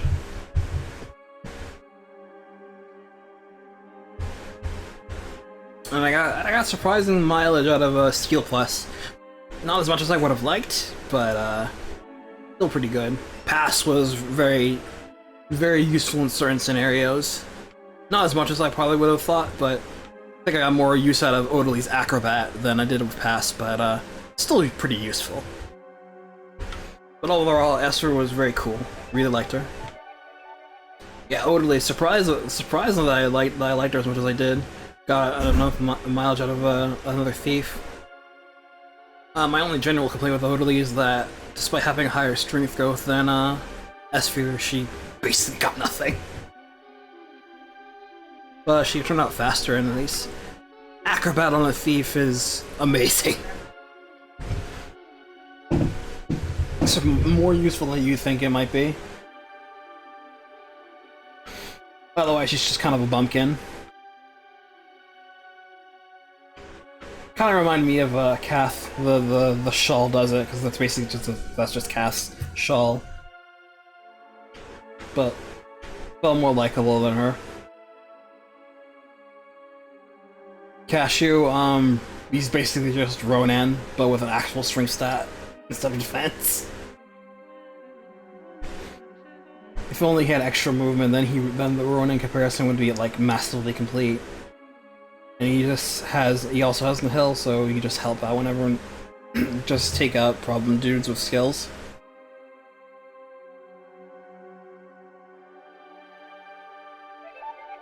His strength was low, but he's meant to be more fast pew pew than strong pew pew. And I like his PRF. Got some nice mileage out of his bow. I wish I had got more mileage out of his anti-magic traits though. I got a good decent mileage out of it. He was fun. I really liked his his dynamic with Honeydew. I did not expect Larissa to come out as good as she did. She truly is the daughter of a blacksmith. Yeah, Larissa was like massive. She came out swinging from the gate, out of the gate. She was strong. She was immensely strong from start to finish as a unit. Definitely one of my favorite units to deploy, to have around, and she was a fun character as well. And do you think that much to say? I imagine that I would probably have liked her significantly less if she didn't turn out immediately strong in part 1. But I'm glad she did. I like having fun armors. She started to fall off very slightly in part 4, but as long as she was by Storch, she just kept going. Gundam OP. I should probably look at her other supports when I have some free time. I like Larissa. I like Honeydew. I like Asphere. There's quite a lot of characters that I like here in terms of how they were presented in story. I wouldn't mind reading their supports. Got a real soft spot for Sarka. I think she's very cute. I like the flower in her hair. I like her dynamic with Erasmus. I thought they had a nice... They definitely felt like a lovey-dovey couple. Sort of like Clive and Matilda, although definitely not one-sided in Matilda's case. She was alright as a unit. She had moments where she shined, but overall she was just kind of like scraping by for most of the game. Until Erasmus came along, and then she finally started to come into her own. Overall, she was just fun to use. I just liked using her because I like her. Fasty Nazi. What a dame.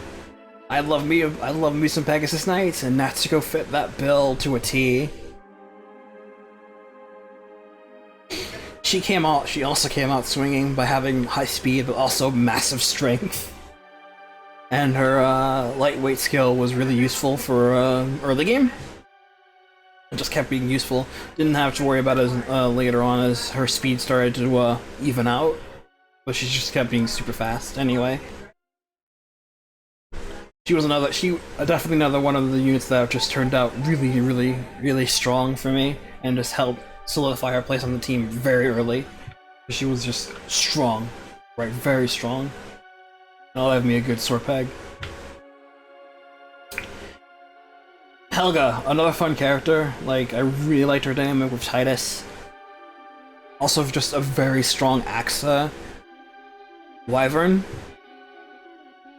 High strength, although since she rams her strength cap pretty quick, her damage starts to fall off slightly bit. Her only real issue is that she had trouble doubling. Even in the endgame where enemies are just like crazy fast. Whoops. But her pelling around with Titus, bonking dudes in the heads with big massive axe damage. I feel like probably would have been better if I gave her a brave axe, and then that would have solved all issues. Fun flyer. I wish if I bought another Philly shield, then I wouldn't have to have worried about her in the final chapter. That's my fault though.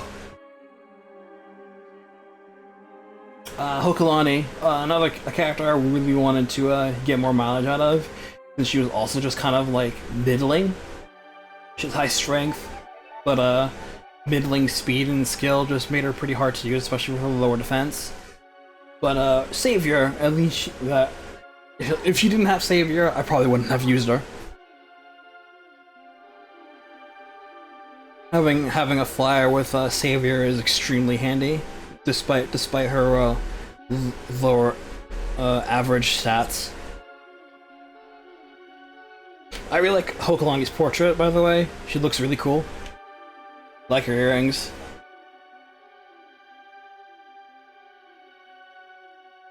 Yeah, I mentioned, said before, say it again, I think she definitely is in due for a buff to see how well she, because Natsuka just came in, just like completely overshadowed her, but mine was like an exception to the rule rather than the rule.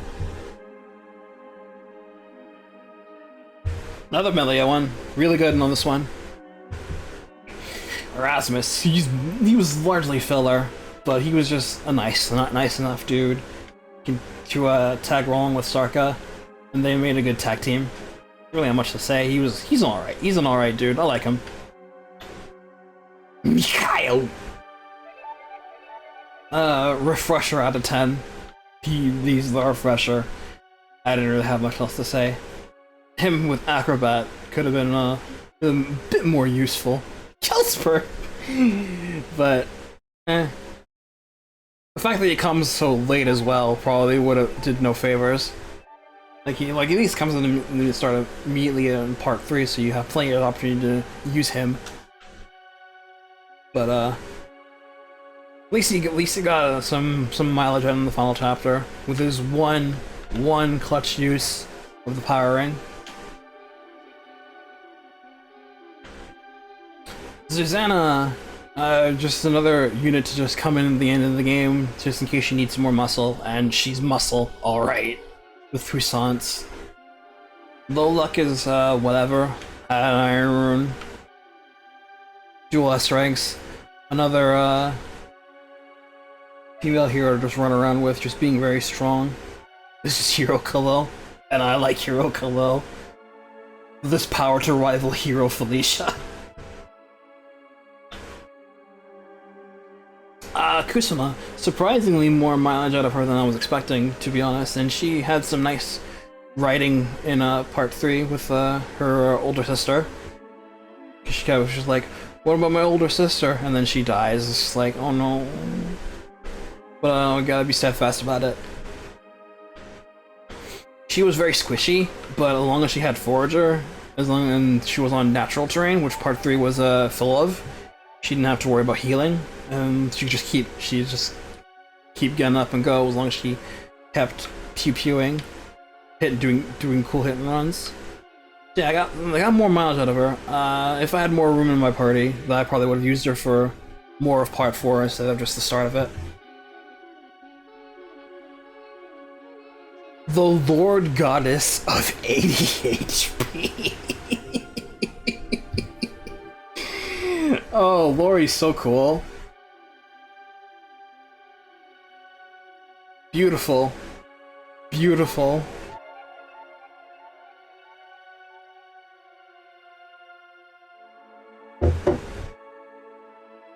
I like Lori's introduction with Titus and her basically just having her own Fire Emblem crew, and then she's just like very like sus about Titus, and then she's like, you know what, he's okay, I guess. Even though he butchered like most of my dudes by sending them to their deaths against Waluyo. Oh wow, you almost had her die. I'm glad she didn't die. Because then we wouldn't have the Lord Goddess of 80 HP. Gameplay-wise, she's just Gary from Last Promise, but as a woman, and therefore infinitely better. I kid, but she has the same energy as Gary, and I like it. I like that. I really liked Lori. Underdonk! Surprisingly use out of this old man. For the little use I got out of him, he was really, really cool. I wish I had more better weapons than on him and I gave him a speed wing, but he didn't really get to use it very much, so. Cool guy though. If situations were a little bit different, I probably would have used him over Helga. Poor Lyros. He just kind of appeared. I didn't use him at all. He seemed like a cool enough dude. Like his high skill. No, baby. Two of them came in at a decent time as a good halberdier with some pretty strong stats, though low luck again, like Susanna. Cool that he has an authority star that you can just use with. And he has a crit bonus. And a good rapport with Erasmus. I liked his talk with Schulstrom. Schulstrom himself was a really fun character, even if he had like death flags out the wazoo. Still felt bad when he dropped. Yeah, some of them he's alright. Kier. You had an idea with Kier. You just like, let's Dawson. Make him bald. Kier. It's so good. I really like Kier. I love his portrait. I like his cadence. He's got a hot wife. If Larissa didn't exist, I'd probably use him.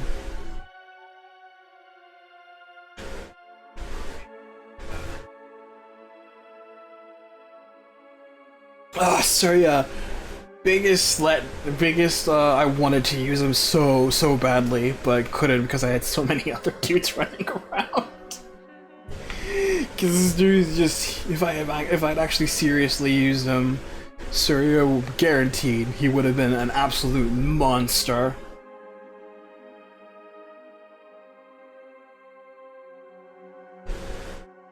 Too bad. He had a really strong showing in part 3 though, so big ups to him. Bulan also had a pretty decent showing in part 3. Got her to Druid. She did Druid things, was a fast Dark user. Pretty nice. Not much else to say. It was pretty fun. Anissa, intense. Very intense. She had a very awkward start at her opening map because she sets herself up as being like a speed archer. Not like Cashew though. But she comes with heavy bows. But her coming with the Brave bow gave her a very interesting utility in just dual-shotting anything despite the bow weighing her down a lot. And then she's like the prime candidate for your first Earth Seal in part 3. You can just use her, make her an actually good unit, and then she's decent. Clearly what you do is do a stamina run! Stamina! But yeah, otherwise she just seemed very, despite being looking like very cutesy sort of thing, she has the very intense look about her, and her dialogue reflects. So quite interesting.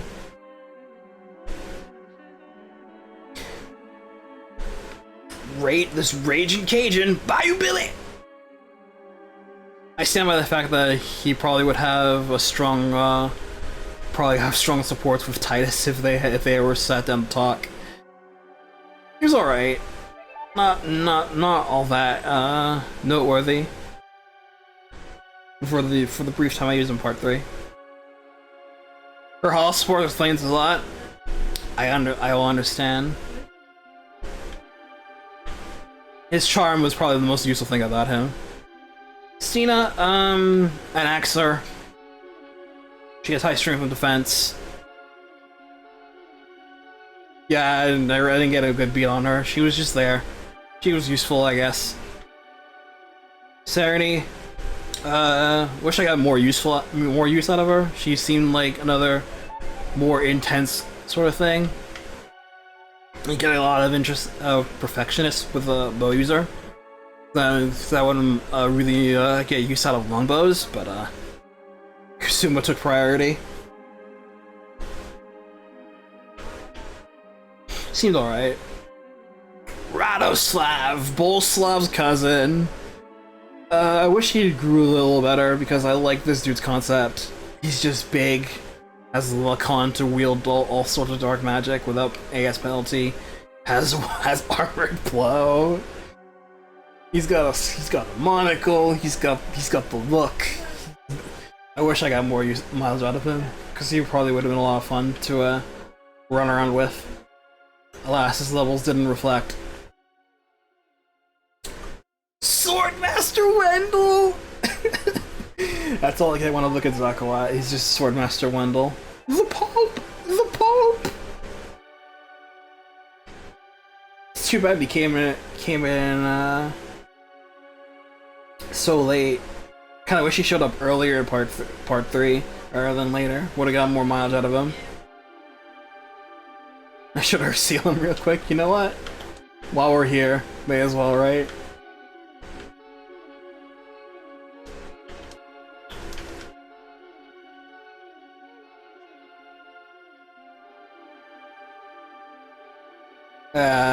That's better. The Pope! The Pope! Yeah, I feel like his droid type is definitely his biggest offense. But otherwise, he just seems like an alright bald guy. He's got nailed too.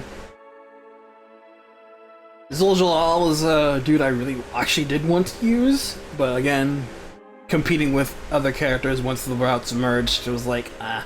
So I really did want to use a Merm in this one, but alas, didn't get the opportunity to.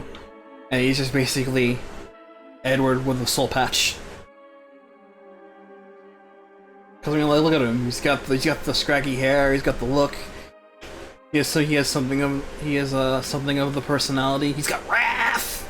He's just missing Vantage. Then he would be one-to-one older Edward. Absolutely.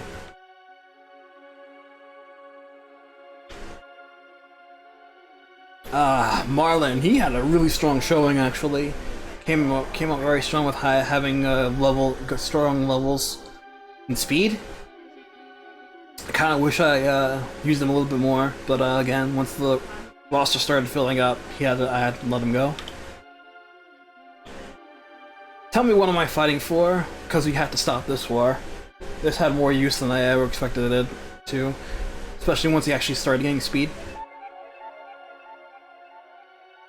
You're absolutely right, Merc. You would totally need a Jacket Edge. Marlin's definitely a big takeaway is that he has his dynamic with Storch, and a little bit of Lara too, but definitely more with Storch. Because like you'd forget about him, but no, he's Storch's younger brother, and he's just like chilling, I guess. I think it would probably be easy to forget for most people. Like Marlin's my bro.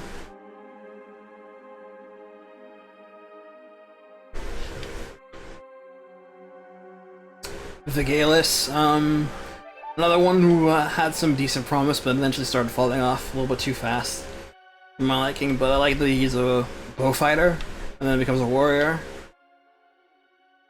He had use, but once Cashew entered the picture, his days were numbered. Oh well, as long as he was by Storch's side, they were a decent duo. Bosco. I like Bosco. He's a little luck, but he was very strong. Nice defense, decent speed. He gave his loss to Larissa, and he hit pretty hard, but had to fall off in the end due to units competing him again. So, all right, fellow. Otherwise. Sane, a character I really wanted to use, but her levels were like not agreeable at all. Her low magic was pretty bad, and by the time she had a chance to redeem herself, everyone else came back. So, bit too bad. She had some use when she hit a sage, but otherwise she just kind of fell off.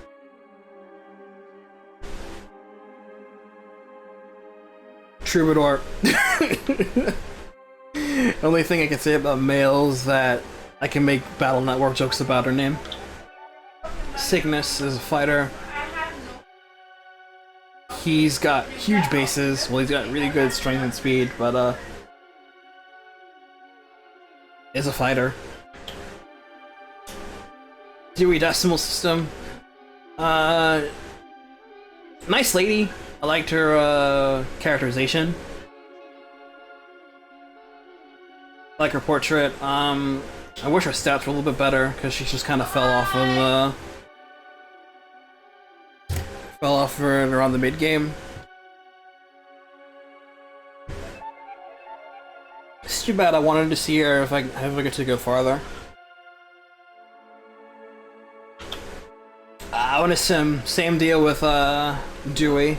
I liked him as his characterization of being a pirate turned priest. He's huge. He's just basically a more realized version of Mulder. As in the whole buff male priest.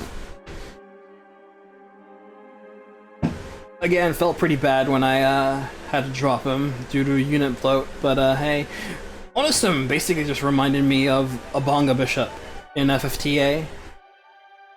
Like, that sort of thing. Like, you got all these other magic users who were more dedicated to the job.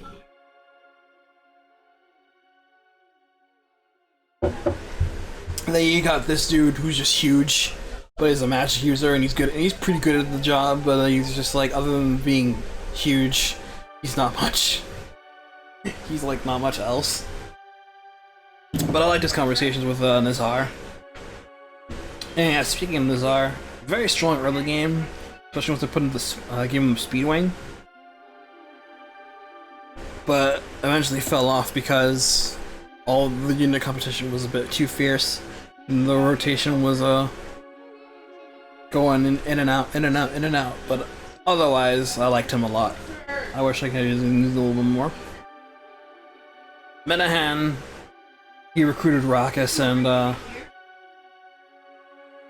that's it. He recruited Raucus. Jay, she looks cute. That's it. Salon, okay. Belf, Layden, Robert. That's all I got from these guys. Belf, Layden, Robert.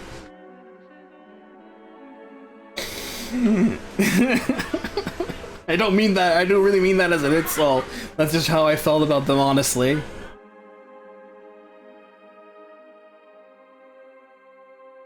They're like moderately useful. Duck! But they can compete with so many other people. And it's just like, it's pretty much just like the FE8 syndrome. They pretty much personify Iron Man filler, yeah. Duck looks cool. He probably had a really good some conversations with, especially with Mango, but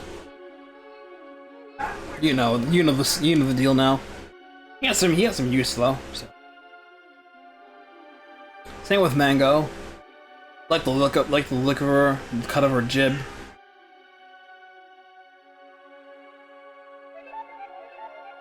I definitely, if I ever did another one, I'd probably use both Zuck and Mango to see how they tag team.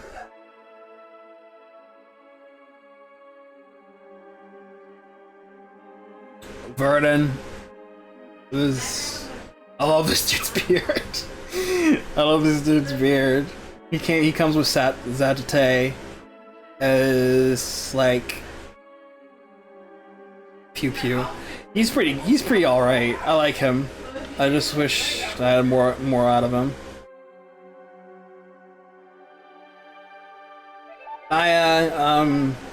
Worm Girl.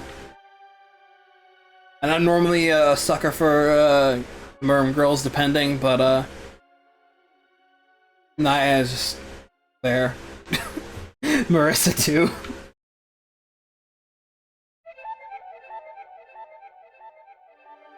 Dreyfus. If it wasn't you already using two thieves, he would have been a shoo-in. Cause having actual con to use with steel plus would have been great, but otherwise he's just a dude, and that's just it. He was a dude. Gunnar getcha! I'm so sad that Gunnar didn't, Gunnar ended up underperforming because I wanted to use him. I legit wanted to use him in this run, but he didn't turn out. So I had to beg Honeydew to turn out better, and thank God she did. But, feel sad. I was really hoping that Gunnar would turn out better. Since I found him very interesting, with this whole connection to the Order, his status as a human experiment. He's basically borderline malfested.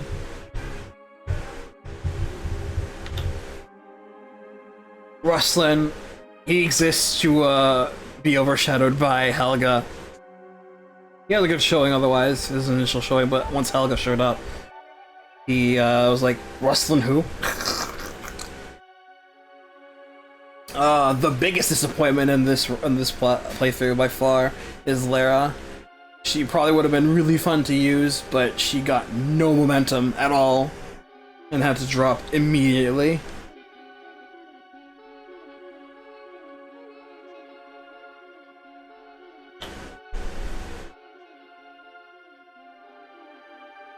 Tiny, super small mage girl. It's too bad. I was also looking forward to using Lara a little bit, just to see her supports in action, and how she would react to some bosses, and just blow dudes away. But alas, I could not have good mage girl. Sri, he's all right. Don't really have much to say about him. He's just a nomad. Rip him though. Another actual disappointment. I also was really looking forward to using Arcade this run, but he also turned out super poor. I like his theatrics though. I like he's just basically bumpkin version of Titus. Otherwise, but without the backstabbing, I see you there, Titus. Fortunately, Honeydew pick up the slack.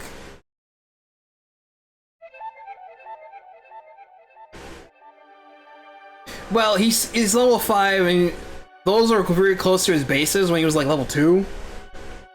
He gained like no stats, and then once Natsuko, Larissa, Esphere showed up and started to like have like really good levels, he basically was doomed. So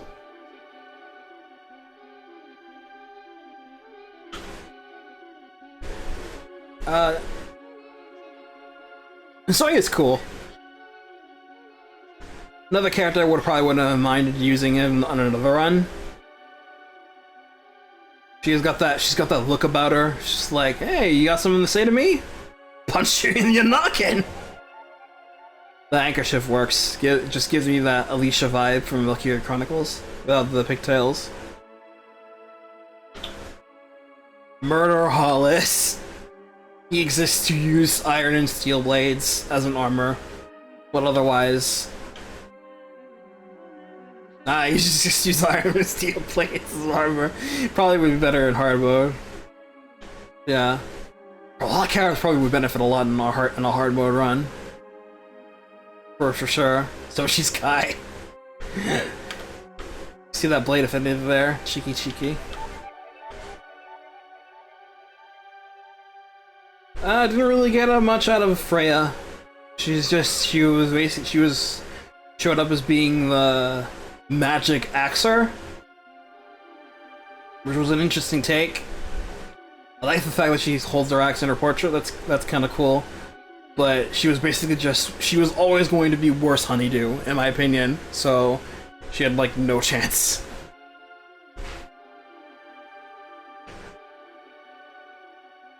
Tri-beam! I like Tien just for the pure shout-out potential he has. It's just because I really like Tien in Dragon Ball. One of the more underutilized characters that I really wish they got more use in the series. If he had a PRF named Tri-beam, instant use. Neo Tri-beam. Because if PRF just Neo is just Neo Tri-Beam, it will be like 10 out of 10, 10 out of 10, beats Honeydew, best unit in the game. Yeah, another unit I was wanting to use, but didn't really have much room for him. Too bad. Raucous. I love him. I like this guy. I didn't get much use. Didn't get much use out of his opening map, but he's just basically White Garrett, and that's all I want. He's just White Garrett. That's great. I just like the look of him too. It's like, hey, let's come raucous laughter. And I believe that's everyone. Oh no, forgot about this girl, Batari. No way, there's still more. There's still more people. It's just, it's just Raquel from Spills of the Forest. But without the hat, she just can't be Raquel.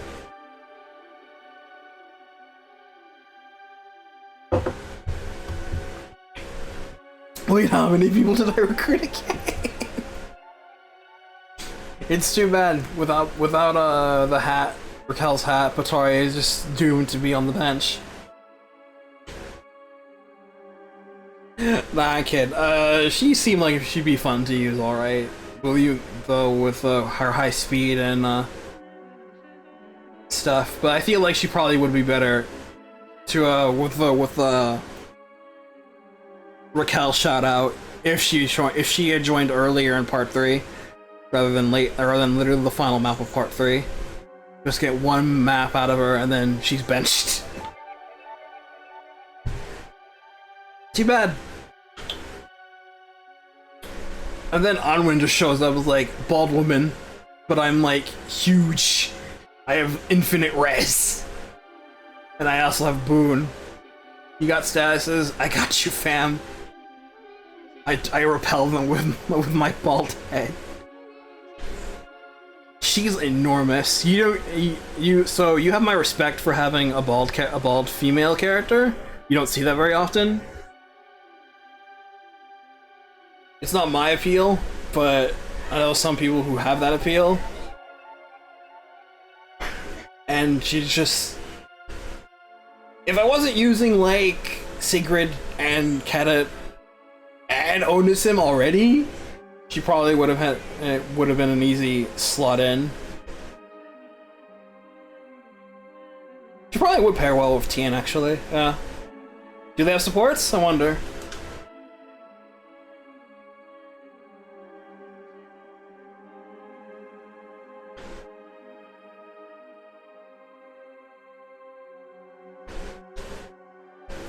They don't. Sad. Disappointment.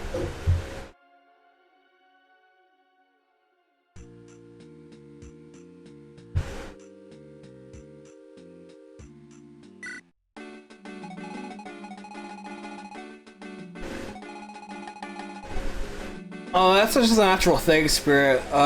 Dan unlocked all the supports by default, so in case you just wanted to see them, and there's a lot of characters, so in case you just want to be more familiar with the characters, just help yourself. Easily one of the best parts about this.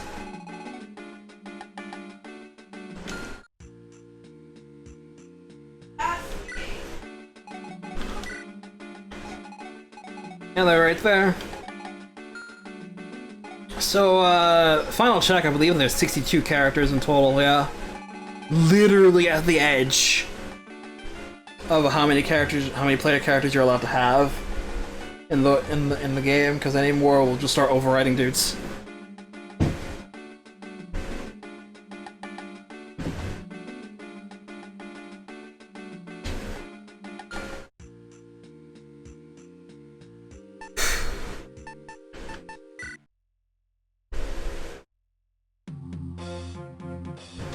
That's Vision Quest, everybody.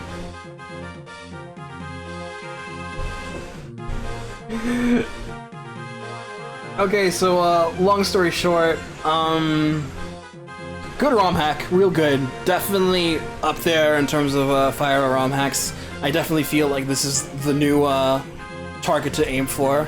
We had the last promise, and now we've got a vision quest.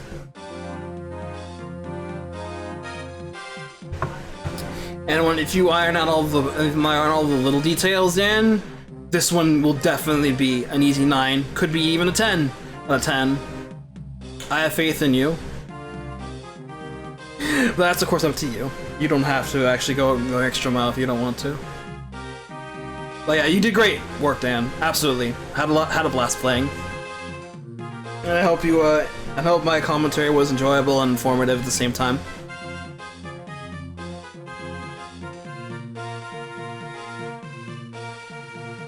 Oh, I'm tired though. I'm exhausted. Man.